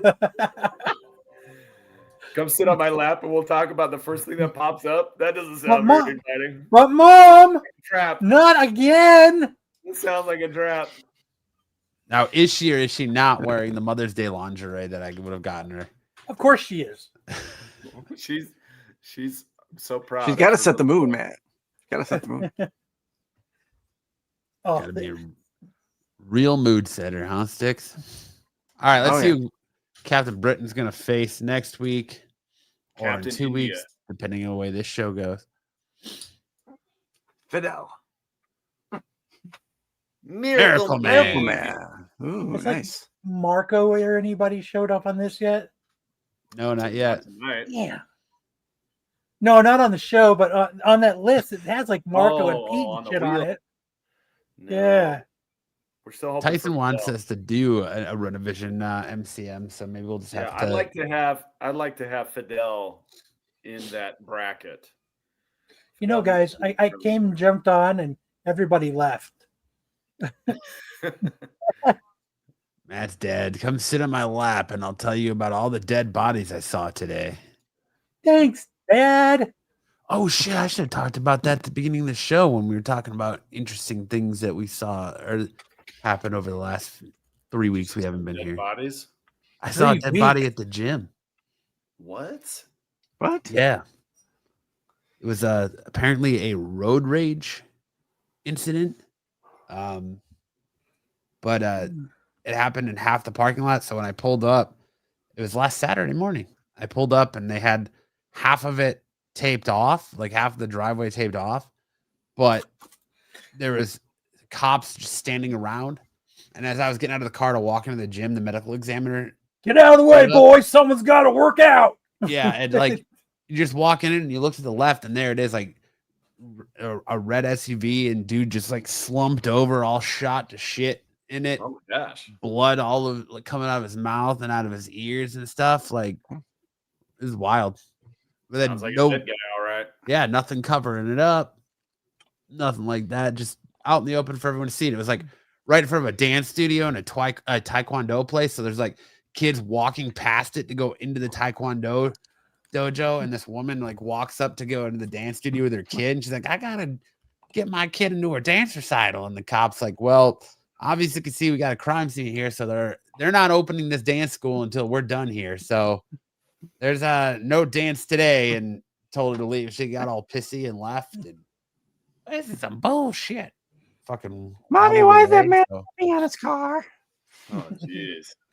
I'm trying to think if anything interesting happened to me in the last little bit. In the last 3 weeks, you said? Yeah, it's been 3 weeks since we've done an episode. I had back surgery. How'd that go? I could walk again. That's amazing. Yay. Yay. Hey, yeah, because I went to go. I know Matt knows this, but like for some reason, yeah, it was getting harder and harder for me to walk, and I was walking to the car to get in to go to a doctor's appointment. I fell. My legs just gave out. No. The fire department had to come and put me in an ambulance and shit. So I had to have a neurosurgeon cut out most of the tumor on my back off my spinal cord. Now I'm bringing the show down, Ed. But I had that happen, and then a bunch of like rods and pins and shit put in, and then I went to physical therapy. Well, that's great. Sounds like you're getting better. I can. It's pretty nice being able to get up and go poop yourself without somebody having to fucking drag you there. It's the little things, the luxuries, the little luxuries. Yeah. So that's and that's it. That's been my last 3 weeks. Well, that's great, man. I'm glad you're here. I'm glad I'm here too. Well, great. And then Matt dipped out right when we need to advance this line. He's Googling. He's Googling. I was pulling up this, I pulled up this thing. It's like, you know how like, it's like you open it up, like it's like weddings in funerals and shit where everybody puts their name on, to show that they were there. There was one that said happy 50th birthday. I told my wife today, I said, buy this. And if I'm alive by the time this rolls around, then we can make sure everybody signs it. She didn't think it was funny. Oh, hey, you're having the big concert tomorrow night, right? Yes, if you guys live in the Phoenix area, my wife's work, the Nash, is doing a benefit jazz concert for me. So if you guys aren't doing anything between 6 and 9, and you live in the Phoenix area, you're going by. There? I will be there. Nice. I'm gonna get up there and play the fucking piano. You can play the piano? Better than I can tune a fish. It's jazz.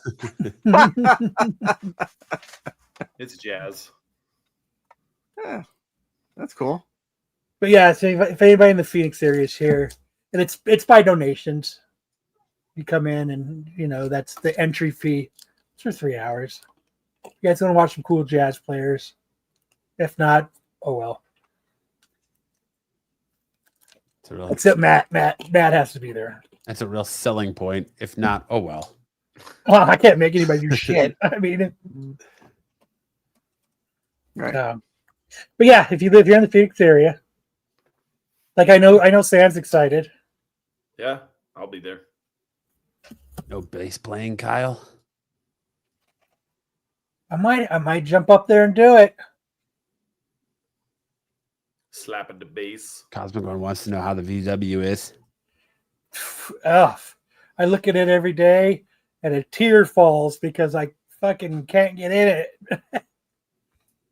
Because, I mean, not to my back heels more. Then I could probably get back in it. Probably when I can stop wearing a back brace. Yeah. But I'm going to be there going, slapping the bass for Ed. BK wants to know if there's a rap solo for Sam at the concert. How's it get up? Sam's just going to get on stage and just fucking start doing it.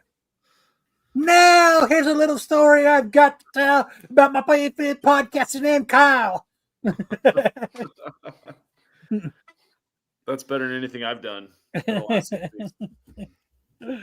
So, but all right. So what's next, Matt? So I don't have to fire you. Please do. Best and worst. Please do. Yeah, we got best and worst covers of the week. We're gonna go ahead and launch this intro. So watch your ears on that. If I can get it to go. All right. Well, I guess we're not doing the intro for best and worst because it doesn't want to play. So thanks, StreamYard.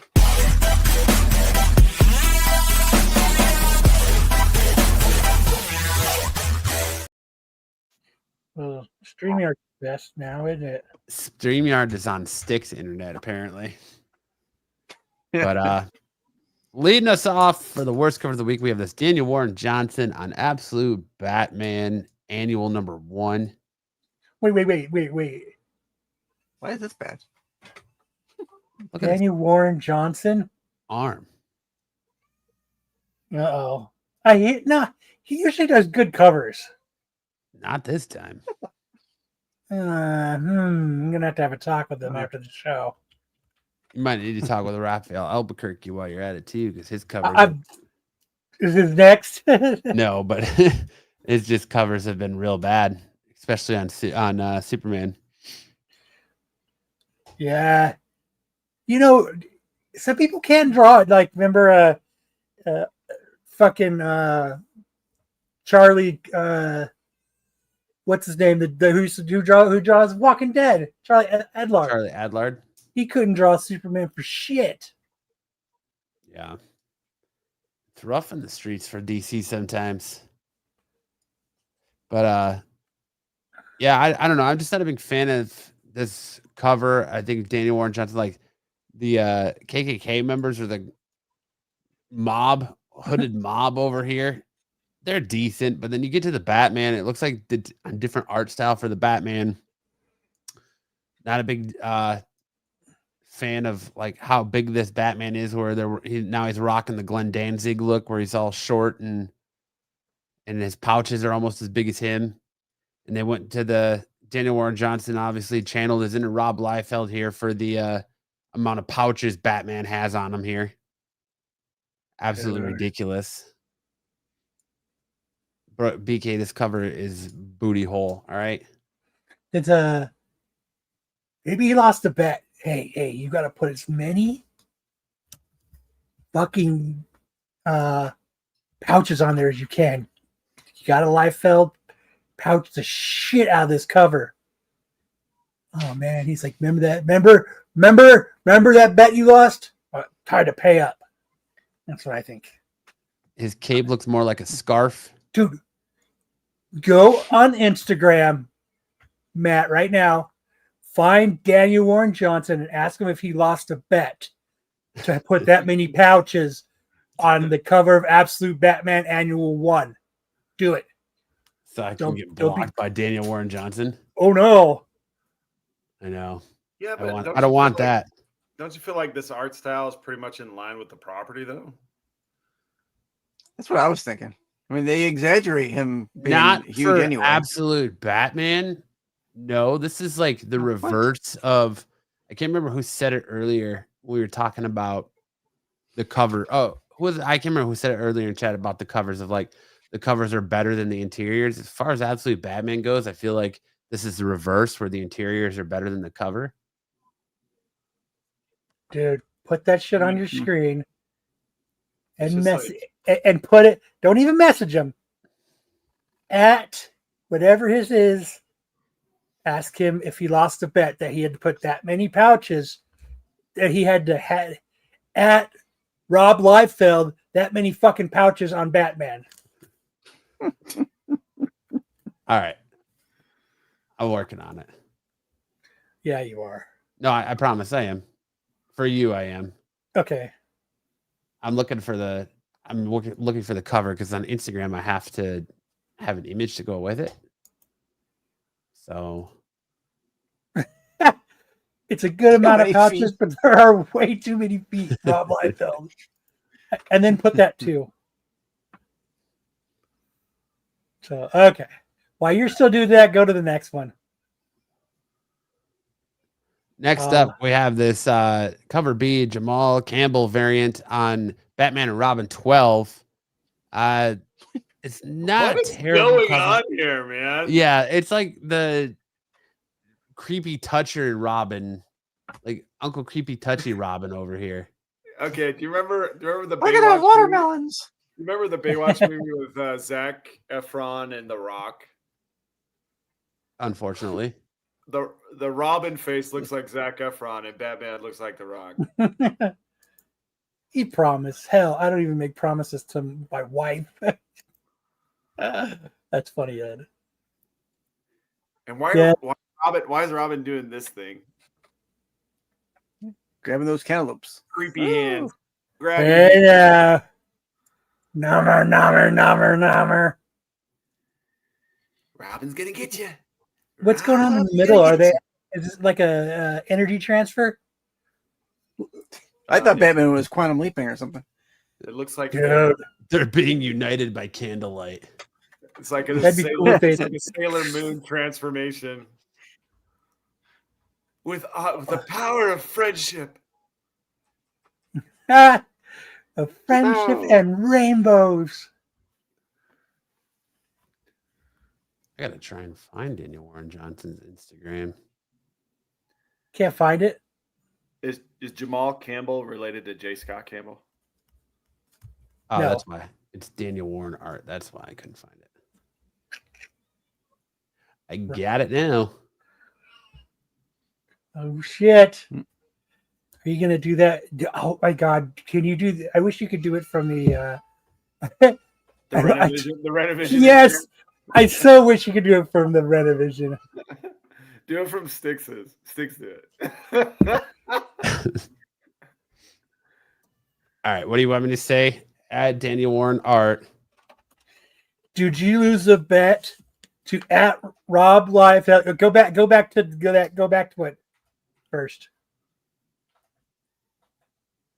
You want me to do show you my Instagram? I need to look at it again to get my inner what I want you to say power back. All right. It's right there in the chat. It's a good amount of pouches, but there are way too many feet. No, I want you to say, did you lose a bet to @Rob Liefeld that you had to put that many pouches on the cover of Absolute Batman 1 Annual? Or did you just lose a bet in general? That's fucked up. That is so fucked up.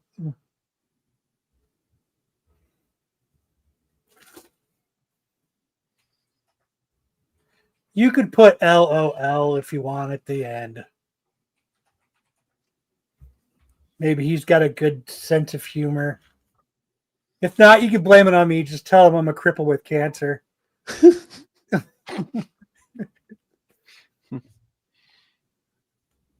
Boo. All right. Did you lose a bet to @Rob Liefeld that you had to put that many pouches on Batman on the cover of this Absolute Batman Annual? He'll never be a guest. Typing? You're still typing? I'm a slow typer.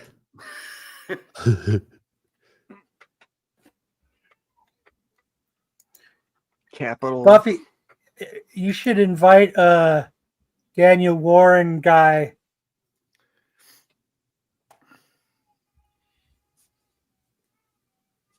Which one are you doing it under? Yours or Absolute Geek? Mine. There you go.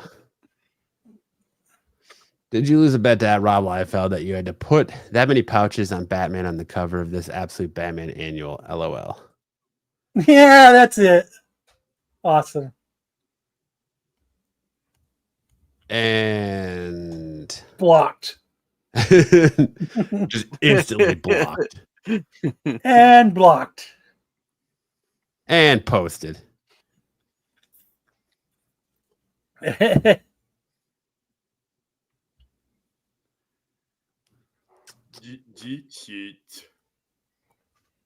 it is. Oh, I'm sure I'll be blocked by Rob Liefeld again. Oh, that's a guarantee. I thought you already were. My Absolute Geek account is. Oh, all right. Yeah, that's how I type, Sam.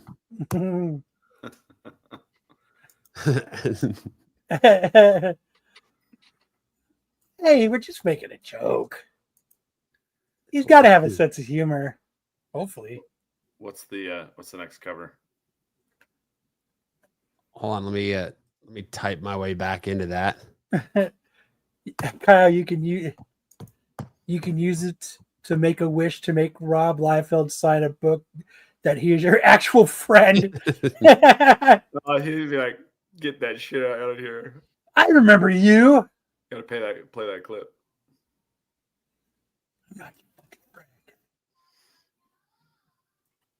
All right. He's your best. Right. Get the hell out of here with that shit. I'm technically not an educated person.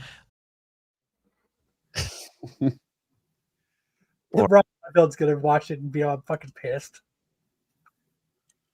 All right, then we got this Tim Sale cover on Batman The Long Halloween, The Last Halloween, number 10. 10 of 10. Is this a Tim Sale cover? It is. The only thing I really see with it is just his. I wish I could zoom in more, but he's got like pouty lips Batman. Well, like it's just mostly like his hips are straight, but his left leg is like. His legs are so weird. I think that's the only thing that does it is it's. It's just his hips are straight and his left leg is turned. Look at Poison Ivy. He's tucking so much hair back here. Like that's all supposed to be her hair. And she got a little girlfriend. Like it's like the Riddler looks like Beetlejuice. Like he's got no jaw at all. Like the screen share doesn't do it justice. And then like Batman looks like he just ate a red popsicle and he's got pouty lips. It's look how tiny. Like this arm looks tiny compared to this one. The best part about this cover is Solomon Grundy. Still a Tim Sale cover. Yeah. His leg is weird. Yeah, it's just the no bend of the hip thing. You know, if he has low back surgery like I did, that twisting is not allowed.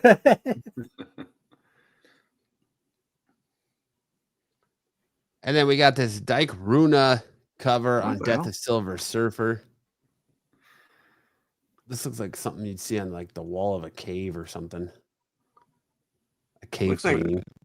Is that Shallow Hal? Looks like it was Shallow Ball, yeah. Shallow Hal. Shallow Hal. It doesn't look too bad. The lack of detail in that cover. Definitely looks like it was drawn by a Dyke. Whoa. Whoa. Whoa. That came from Sticks. Whoa. Sticks. What the frick? Wow. That came from Sticks.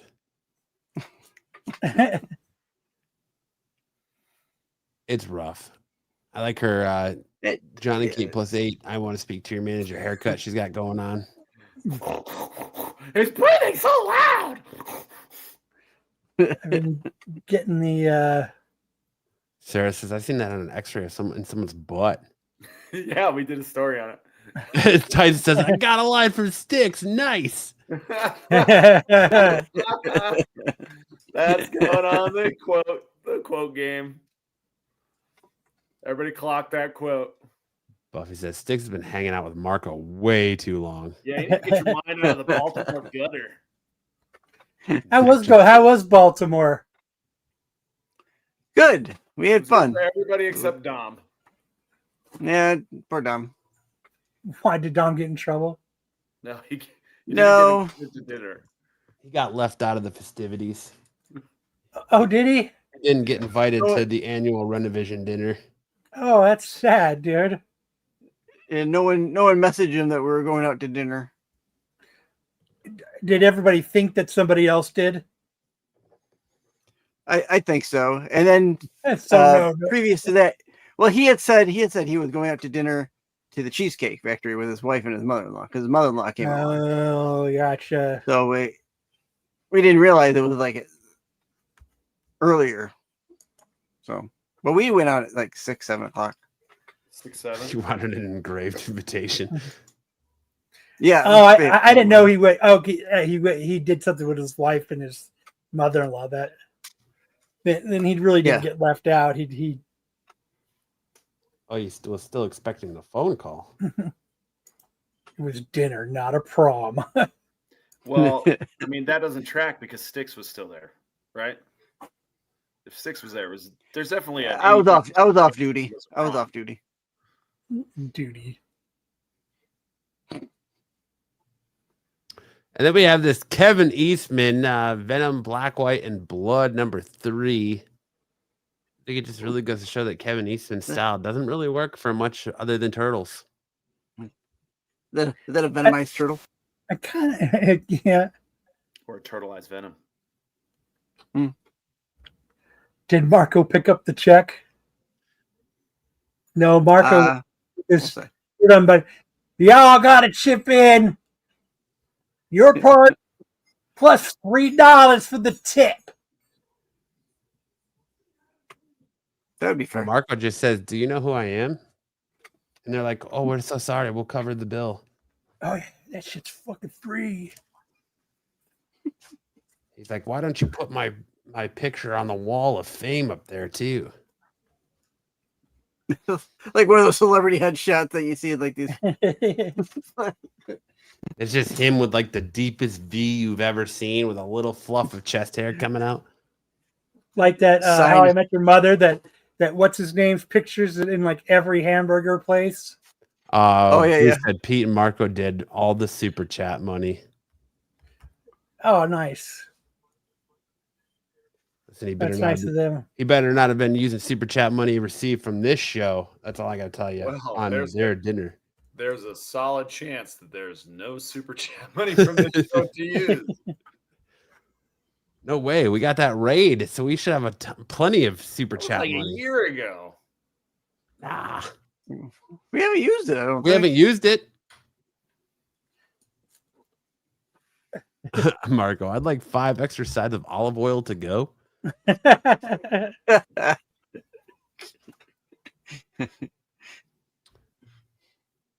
For me on this one, it's just the head. Like the head just doesn't seem to fit the rest of the body. I don't know. The head does look kind of scrunched in, like he's He has the same dimensions Quasimodo or something. Well, no, he has the same dimensions as the Leprechaun from the Leprechaun movies. Looks like Big Ed. No neck. This is a venomized willow. Dom was fighting with a woman with a baby stroller in the food line at the con. Of course he was. You're not cutting in front of me. Yep. Marco only pays with the grease in from New his York. cast. Restaurants use it for their fryers. Dom used that line from A Christmas Story. The line ends here. It starts over there. If your singing was better, Sam, you might get some super chat tips. Oh yeah, from who? From who, Ed? From you? Definitely not from Ed.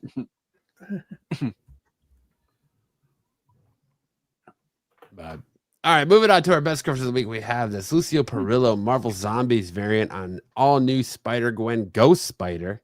Dude, I like Number this 3. lightning down here. It looks like she's ripping a zombie fucking fart. Oh, on her hip. Yeah. I love the detail in the face. I already ordered it just for that reason. Ed should give him a super chats not to sing. Damn! Get your super chats in now to skip the karaoke segment. That's a moneymaker right there. Every week. If we can hit $100, we'll skip the segment. Holy shit. That would be insane. Then we got this. How do you say that name there, Sam? Takatashi Okazaki variant on Venom Black, White, and Blood. Now that's a fucking Venom cover right there. Is that an open variant or is that like a one and No, this is an open order. oh This man. reminds me of like Shinobi, the video game Shinobi. Yes, it does. That's pretty cool. That's a bomb cover right there. Ryu Hayabusa. Dude even has a sword. Perfect. Well, I guess we're hearing some singing. Yes.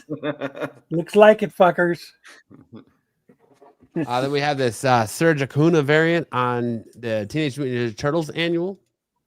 That looks pretty good. That looks like a cross between the 2003 and the 1980s Turtles.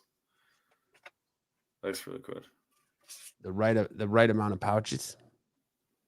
Yeah. Black, white, and overdone, huh, Buffy? Oh. Jeez. Buffy's got no love. Then we've got this Lucas Warnick variant on Black Cat number 3. Beautiful Black Cat cover. Oh, Kyle left. Bye, Kyle. Kyle said, who this? Who there? Hi, Kyle.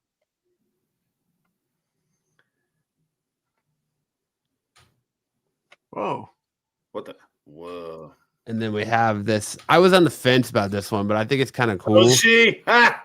Yeah, I know. This Maria Wolf Marvel Zombies variant. I usually shit all over Maria Wolf stuff, but this is one where I looked at it and I actually meant to take it off before the show, but I didn't. But I don't know. I kind of dig the zombie Black Cat on that one. I was on the fence about it. Ayo. But Looks more of an animated style to me, like it would be on like the Netflix show. Oh, it's. I mean the Disney Plus show. To me, it looks like an Aerosmith concert tour poster. Aerosmith. Yeah, Steven Tyler. it does kind of. That's Steven Tyler's real face. I can finally take this mask off. Okay, guys, I gotta split. I gotta take care of something. All right, Kyle, Kyle, thanks. Thanks for dropping in. We love you, man. Yeah, we'll see you guys later. See you tomorrow night. All right. Bye, Kyle. Good seeing you.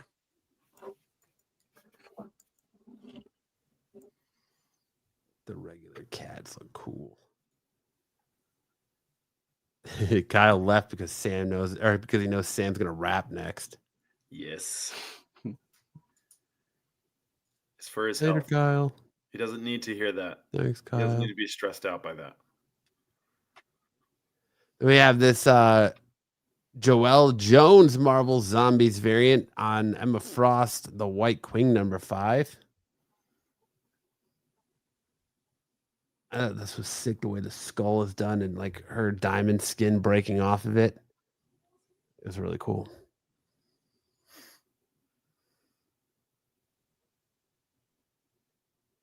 Sam should sing NKOBT. New Kids on the Block. Or sorry, OTB. Jesus Christ. My dyslexia is kicking in. The right stuff. Man, I loved New Kids on the Block when I was a kid. That's good group. Oh. Oh, oh, oh, oh, oh, oh. The right stuff. Oh, oh, oh, oh, oh, oh. Yeah, it's a good time. Sticks hitting all the dance moves. Sticks is a New Kid on the Box fan. Oh, look at that. It's got the beating heart even. Then we got this 1 in 100 Ivan Talavera Virgin variant Of? here on Cloak and Dagger #1. Oh, cool. Very good. Yeah, her Little boob window chesticles looks like a call. dagger. I get it. Little chesticles there. Chesticles, testicles, wallet, and watch. Yep. And then we got this Miguel Mercado variant on Star Wars Boba Fett, black, white, and red. I like that one. That's good. Dom will be buying all those covers. Probably twice over. It took Styx' internet this long to show him New Kids videos. Yeah, I heard that Styx is just getting first season runs of Miami Vice. Yeah, I just watched the new episode of Remote Control on MTV. Miami Vice is #1 new show in Styx' house. Talavera is amazing. Yeah, that is a pretty badass cover. And then our Don't Mind Me, Just Ate Taco Bell. That's a Silver Surfer #5. Is Claudio Castagnoli variant. Galactus. Want to talk about Light a match, Galactus. Good Yeah. grief.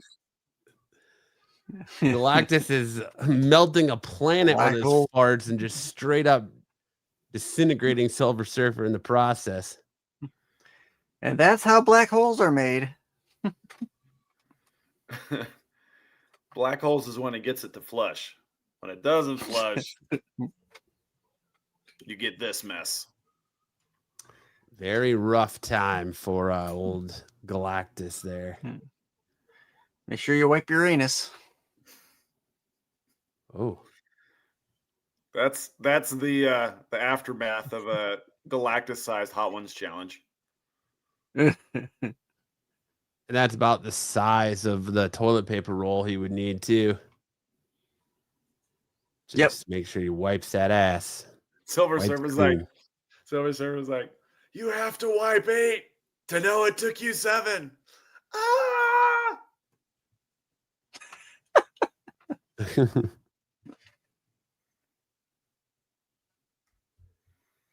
But then we have our Amish cover of the week. We have this cover B Trish Forstner variant on Feral. Okay, but what makes this Amish? Homage or Oh. homage. I heard Amish too. Did I say Amish? I It meant sounded homage. like it. Sounded like Amish. I think you meant homage, but you said Amish.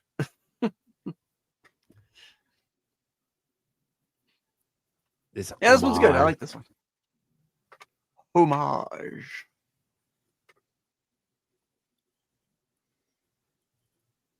And then that's it for our covers. Now we're going to move into our first appearances this week. And our first appearance this week, we have the first appearance of the Lion in Detective Comics Hello. 1102. The Courage That Kills.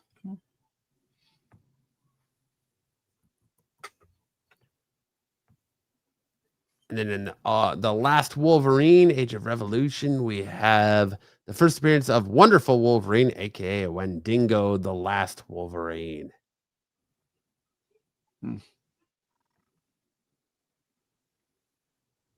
Interesting. And then in the Power Rangers Halloween special, we have the first appearance of Colonel Maze. Colonel Maze. Colonel Maze. Is this from the Tick? corn kernel? The Tick? It looks like a kernel of Candy corn. candy corn. Yes, thank you. Oh, it's candy corn. But there was a Corn there was a very similar character in The Tick. Mm-hmm. And Tick and Arthur infiltrated the corn soldiers, and they're like, "What kind of corn soldiers are you?" And they're like, "We're colonels." Oh man, so dumb. All in these little candy corn soldiers. And then we have the first team appearance of the Omega Kids right here in the cover. And Omega Kids #1. And then when we had the first appearance of Mayhem and Radioactive Spider-Man, it looks like I forgot to grab an image. I'll do better next time, possibly. Yeah, could happen to anybody. In fact, it happened to Styx once. It 200 did. times. Then we had X-Men Book of Revelation. We had the first appearance of Elbaka, the Ghost of Philadelphia. Or Elbeka. Ghost of Philadelphia. Hey. Okay. That's what they're calling this little blue character right here. Someone's knocking on a window. I'll get it. Or a door. Sam's going to answer the call. So then I decided to also throw in there the first appearances for next week. I won't have any images of them, so next week we'll show the images. But just so you have an idea of what you can look forward to, and if you're a first appearance collector, what you can be looking forward to when you go in your LCS, this new Comic Book Wednesday. So we have this reprint of Batman Deadpool or Deadpool Batman, which is going to be the first cover appearance of Logo, a mashup of Wolverine and Lobo, which appeared at the end, like the last page of that DC Marvel crossover there. So this will be the second printing. First. Yeah, this is the second printing. But first cover appearance. I don't know how he quite know how he rides that motorcycle, since like the front of it's got no wheels. It's a giant skull. I guess maybe it's got, I don't know. Well, Lobo's doesn't have one either. It's a space bike. Giant ass jet engine on it. Yeah, that's how Lobo's is. Why did you just take Wolverine, change his color, and give him a chain? That's pretty much what it is. Yeah. And then we have the first appearance of Lyrebird, the first team appearance of a new X-Men team, Miss Marvel, Bronze, Melee, and Rift in the Expatriate X-Men. Expatriate X-Men. Thank you. You just there said you go. If you need that's cool. Short. If you need a little X-Men team love. The Expat X-Men. That's an interesting way to draw Colossus, by the way. Yeah, it looks like he's rusting. He has a beard. Yeah. And then you get Venom, Black, White, and Blood, the first appearance of Samurai Symbiote, the first appearance of Crimson Carnage. All right. And then the X-Avengers, you get the first appearances of Vrabel Man, a member of the X-Avengers. Giant Man looks like his helmet's like the It looks like It's Nick big. Cage. He looks like Nick Cage. like ballooned up too. Yeah. But good old Nick Cage. I'm here for the X-Men. Let's go. My shitty Nick Cage impression. And then we have Undead Deadpool. You get the first appearance of Majin, Fantastica, Kid Man Thing, and Fearless. Kid Man Thing? That'd be interesting. Get all those first appearances in this Undead Pool. Number uno. And that's it. Now we're going to get into Matt's comic book picks of the week. I only read 2 comic books this week so far, so they're both on it. Ultimate Spider-Man 22. The cool thing about this book is it's got your first appearance of the superior Ultimate Spider-Man, aka Dr. Otto Octavius, is taking on part of the mantle of Spider-Man. An issue ago, we saw Gwen Stacy die. I think this is like 3 months or something like that after those events. And everyone's kind of trying to put together that Peter Parker is Spider-Man because you never see the two in the same place at once. So now they've kind of got different people like Otto Octavius swinging around pretending to be Spider-Man. So they try to get people off of Peter Parker's tail as they're getting ready to put things in motion for the final end game of this Ultimate Universe. Ultimate Spider-Man is still my favorite read of the month. It is a great read. And then we had the final issue of Jason Aaron's run on Teenage Mutant Ninja Turtles. After 12 issues of being ripped apart, accused of murder, and tried as villains, the Turtles fight to clear their name and heal their family. Nothing stands between them and the freedom except a threat unlike they've ever faced. The big revelation in this book that's going to be an interesting. I don't know if Jason Aaron's was really expecting his time to be over on this book after 12 issues, or if IDW just didn't want to pay his page rate anymore, or pay his rate, or couldn't afford to pay his rate anymore, and that's why they're switching creative teams. But the big. How's the sales been on it though? How is it good? It's probably IDW's top selling book. It's one of the better selling books as of recently. Like, a lot of people are talking and been raving about his run on this book. But if anybody's been reading Turtles, you know that Splinter's been dead since like issue 100. Well, he kind of brings him back to life at the very end of this issue. So he definitely sets up some interesting story for the next creative team to try and tell their way through. So it'll be interesting to see how that goes. I'm a little bit worried that sales might fall off with this new him leaving team. Yeah. But that's interesting though, because if they're having good sales, I think you'd think they would keep them. This book is great. It has been one of my best, and Juan Ferreira's art has been absolutely phenomenal in this book. But I'm so stoked because he's going to be the artist on the Absolute Superman for a few issues. So I'm looking forward to that, him moving over to there. But I am going to miss his stuff on Turtles because his stuff on Turtles is just very like gritty and different. It kind of gives, like we were talking earlier, that more like adult feel to the Turtles. His art does is it adds a little bit more brutality to the Turtles, and just really love what he's done on that book. And I'm sad to see him and Jason Aaron's leaving this book. Any idea who the new team is? I think it's Jin something. I can pull it up real quick. I know the artist is the guy who was drawing Batman Ninja Turtles, which I'm not stoked about.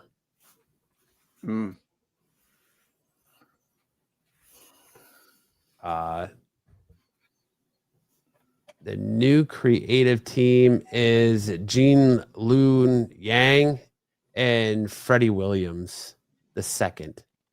I'm not a big fan of Freddie Williams' second art on Batman Ninja Turtles, so I'm a little skeptical on that as well. But I mean, Turtles is jumping in with issue 13. They're jumping into the blind bag game. So if you haven't got enough of Mark Spears blind bags for the trick or treat blind bags and the Winter Wonderland or Horrorland or whatever it's called, blind bags that are coming, hell, you're going to get some Marvel blind bags. If you didn't get enough blind baggage with DCKO, you're going to get some Ninja Turtles blind bags as well. Although the blind bag variants for Turtles are not, they're not great. Yeah, they're not really great. The coolest one is there's a 1 in 250 David Nakayama blind bag variant, which isn't, in my opinion, isn't that great. The coolest one is a Raza. It's a I can see that. I don't know if the Clayton Crane. I think the Clayton Crane is let me just share my screen here real quick because I got the Comic Geeks up. So when it comes to these blind bags, like the DCKO ones, I did not even move me to want to try to buy a bag. Here's the thing about the DC ones. The DCKO ones and the Batman #1 ones, I feel like were good. Yes, they were $9.99, but they were all foils and they were all different covers. With the Mark Spears ones, you're paying $5.99 for mostly basic covers, and the sort was bad.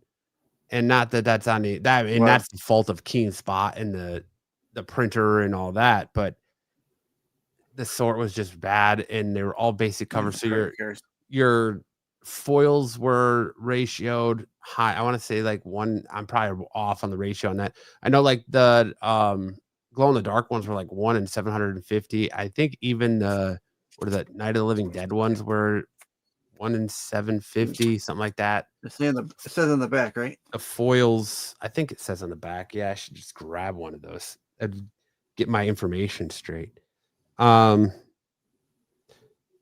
Yeah, so there was a cover B, a 1 in 25 retailer incentive hollow foil variant, a cover C, 1 in 500, 1 in 1,000 cover D with the and plus the golden tickets.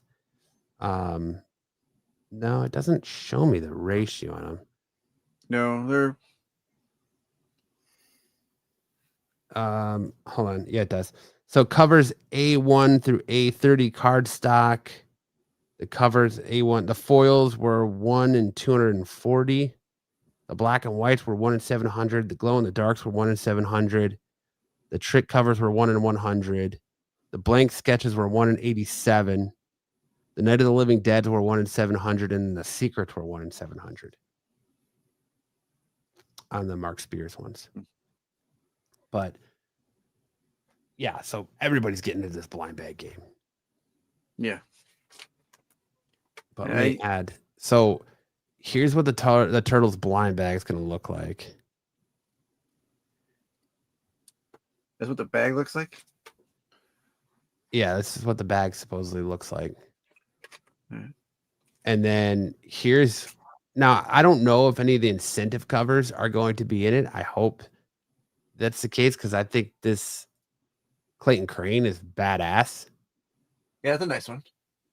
But I think so. It has the blind bag covers listed here, and I think the best one is this Raza 1 in 100 Raza. Woo.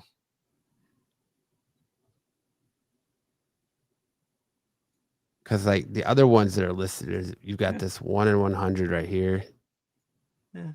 Oh no, this is 1 in 25. It's kind of like meh, whatever. Looks like a connecting cover, like it would be connected to something. And then the 1 in 250 David Nakayama. Oh god, yeah. Not That's a big fan. Nakayama. Big beaks on the old Nakayama there. Yeah. Yeah, too pronounced as noses, if you ask me. Yeah, big old schnoz. Yeah. It said the DCKO my shot got a 1 in 1,000. Nice. So those were I believe those were the gold, the 1 in 1,000. Yeah. Like, I can't complain though, because my sort for the DCKO blind bags was shitty because I got 2 of the same Mark Spears variant, and Sticks watched me open both of them after the wrestling show. Yeah. I got 2 of the dark side Mark Spears back to back. Yeah. So, but yeah, you got Marvel blind bags coming. You got another round of Mark Spears blind bags coming. So if you're big on blind bags, you're gonna get your fill. Yeah, and those Mark Spears blind bags were all over the con. Almost everyone had like a long box of them. The Mark Spears. Yeah. Yeah, and my shop, and they range from like $5 to $15. My shop still has a ton of them in their warehouse. So like, I went in there on Wednesday and they had more of them, so I bought 3 more. But I need to stop myself because I'm tired of pulling the same cover. Yeah. The only cover I really wanted from the Mark Spears one this time around was this one, the pumpkin one, and I wanted the foil. I haven't got the foil yet. Oh, you got the pumpkin one? I got the pumpkin one. I really wanted. I wanted the ghost cover. That and the deep sea diver. I wanted the ghost cover. Oh, yeah, the ghost cover. Of course, that turned out to be a 1 in 700 glow in the dark cover. Yeah. I'm gonna have to book soon. Do you guys want to hit the my last segment? Yeah, we're getting in there right now. We got your last segment and then the Dom game and misconnections, but yeah, we can get into your segment. So this week, Sam, my boy. Yeah, so 80s October, but I thought since Halloween's right around the corner, we do some 80s Halloween songs. Ooh. So we got Thriller, classic, and then Monster Mash. I don't know if this came out in the 80s or not, but close enough. It's when I heard Monster Mash? No, that came out like the 60s, 70s. That's when I heard it the first time. Was in the 80s. Yeah. All right. So I'm going to zoom in. All right. Let's get some. Ooh. It's close to midnight, and something evil's lurking in the dark. Under the moonlight, you see a sight that almost stops your heart. You try to scream, but terror takes the sound before you make it. You start to freeze as horror looks you right between the eyes. You're paralyzed, 'cause it's a thriller night, and no one's gonna save you from the beast about to strike. You know it's thriller night. You're fighting for your life inside a killer thriller tonight. All right. I think I have to agree with Ed. This is the first time I think I have to agree with Ed. Like, yikes. Well, I'm sorry. That's outside my register, but whatever. I listen, you tell me, or I've been told that you have the voice of an angel when you're singing in church, but then you come on here and you have a layup like Thriller. And it sounds like you're strangling a cat. Wow. I'm just kidding. It wasn't that bad. Monster Mash, here we go. I was working in the lab late one night when my eyes beheld an eerie sight, for my monster from his slab began to rise, and suddenly, to my surprise, he did the mash. He did the mash. He did the monster mash. The monster mash. The monster mash. It was a graveyard smash. It caught on in a flash. He did the monster mash. Wow. From my laboratory in the castle east to the master bedroom where the vampires feast, the ghouls all came from their humble abodes to get a jolt from my electrodes. They did the mash. He did the monster mash. The monster mash. It was a graveyard smash. He did the mash. It caught on in a flash. He did the mash. They did the monster mash. Nice. Yeah. Just when I thought it couldn't get any worse, you came back and totally redeemed yourself. I All right. appreciate the commitment. Everybody have a great night and a happy Halloween. We'll see you back here next week. Oh, you're gonna leave off before the Halloween Dom game? My wife came in and gave me the. So I got. Take care, gentlemen. We'll see you next week. All right, Sam. Have a good one. All right, we have a very special Halloween edition of the Dom game for you to all enjoy. Let's get into this, shall we? Why are all my things messed up? Look at me.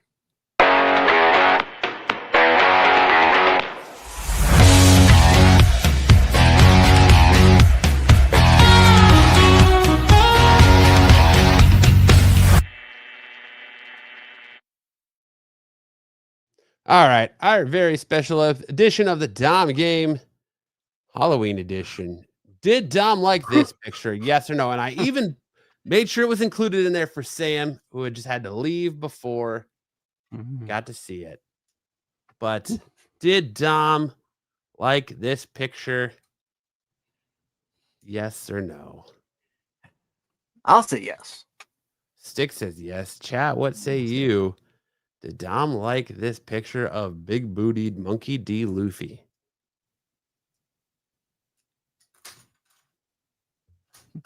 I don't know.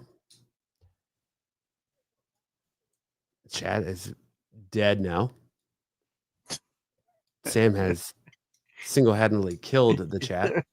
They're all still waiting for their hearing to return. Yes, Sarah says yes. Gotta leave that. Let the chat come from behind. Tyson says Sam loves a big ass. That's true. Yeah.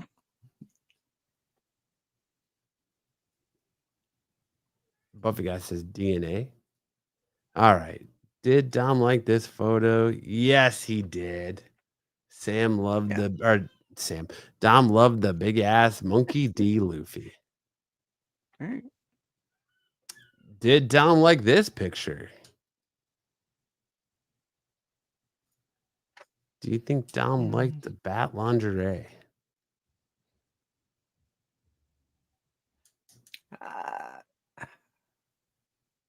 I think I'll go out on a limb and I'll say no. No? No. What say you, chat? Do you think Dom liked this photo?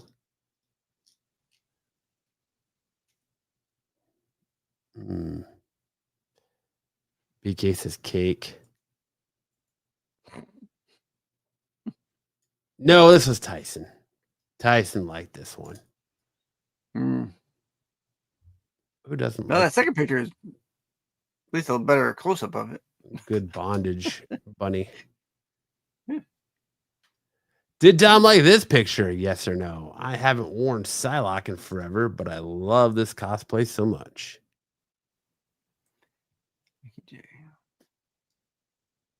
I'll say yes. Dom like this one? Did Dom like this photo? Yes, he did. Good job, Sticks. This was a Dom like. Did Dom like this picture? It's Harley Quinn. Look at that waist. That can't be real, right? This has got to be AI or touched up. But did Dom like this one? I'll say yes with this one as well. Yes for this one? No, this was Tyson. Tyson. That's got to be fake. There's no taste buds on that tongue. Tyson says, I just see titties. You're a man of culture, Tyson. Did Dom like this photo? Yes or no? Oh. Little Spider-Man get up. Good use of the boob window. Yeah, I'll say yes. Say yes. Did Dom like this one? No, this one was also Tyson. Tyson. Oh, gee, okay. Like Tyson says, he That- just used them. now the boob window should have been a giveaway for the last statement. Did Dom like this picture? I'm so blown away by all the love for Moxie. Thank you so much.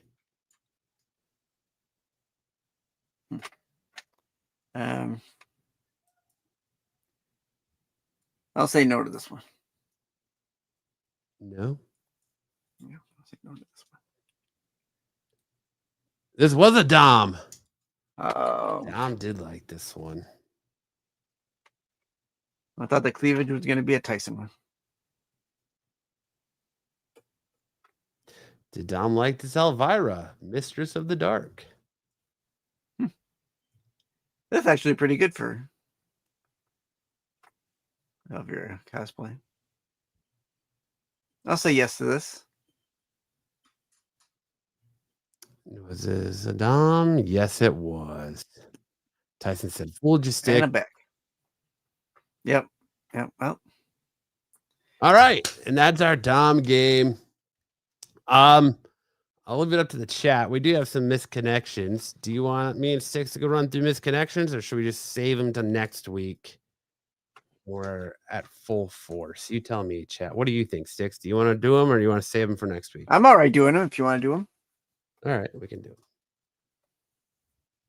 All right, it's that time of the show where people go, I don't want to talk about dudes and hot chicks. I want to talk about comics, and sends them leave. And it's time for Missed Connections.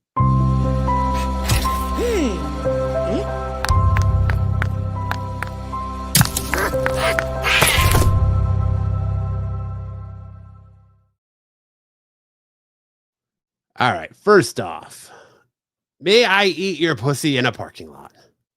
Don't care about age, looks, race, whatever. Just be willing to let me eat it the minute we meet.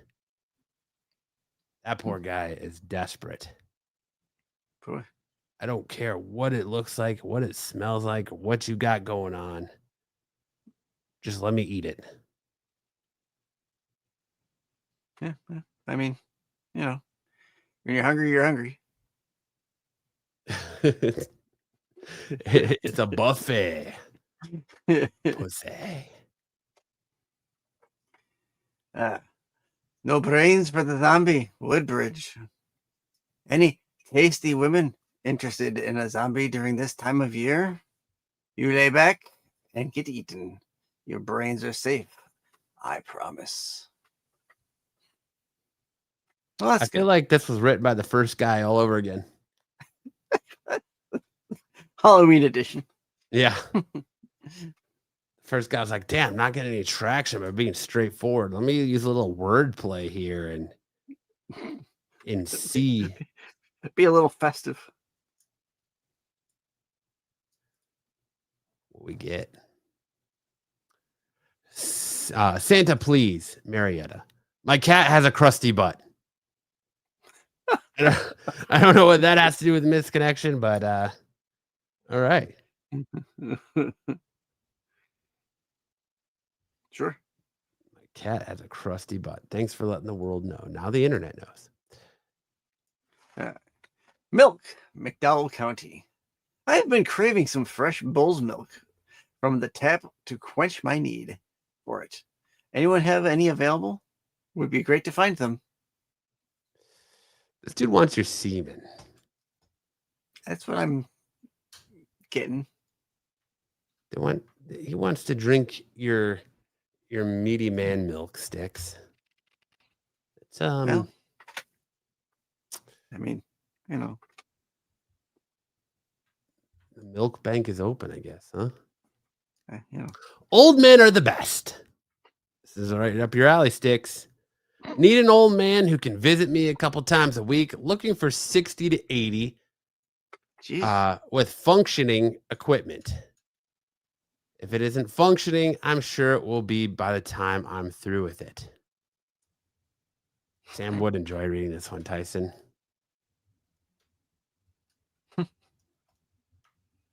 Alrighty then.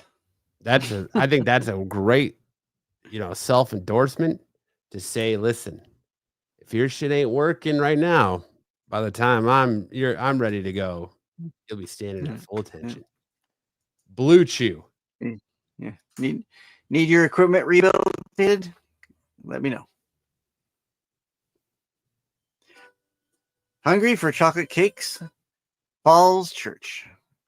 I'm looking for masculine black men with thick chocolate cakes that love to be eaten by a masculine white guy. Yeah. All right. Mm-hmm. It wants to eat some ass.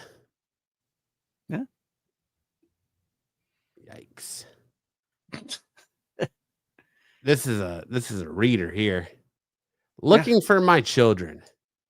This is where I last knew where my son, Jared, was. Andrea, my daughter, 48, has been in several corners of the country, last known in Waynesboro, Virginia.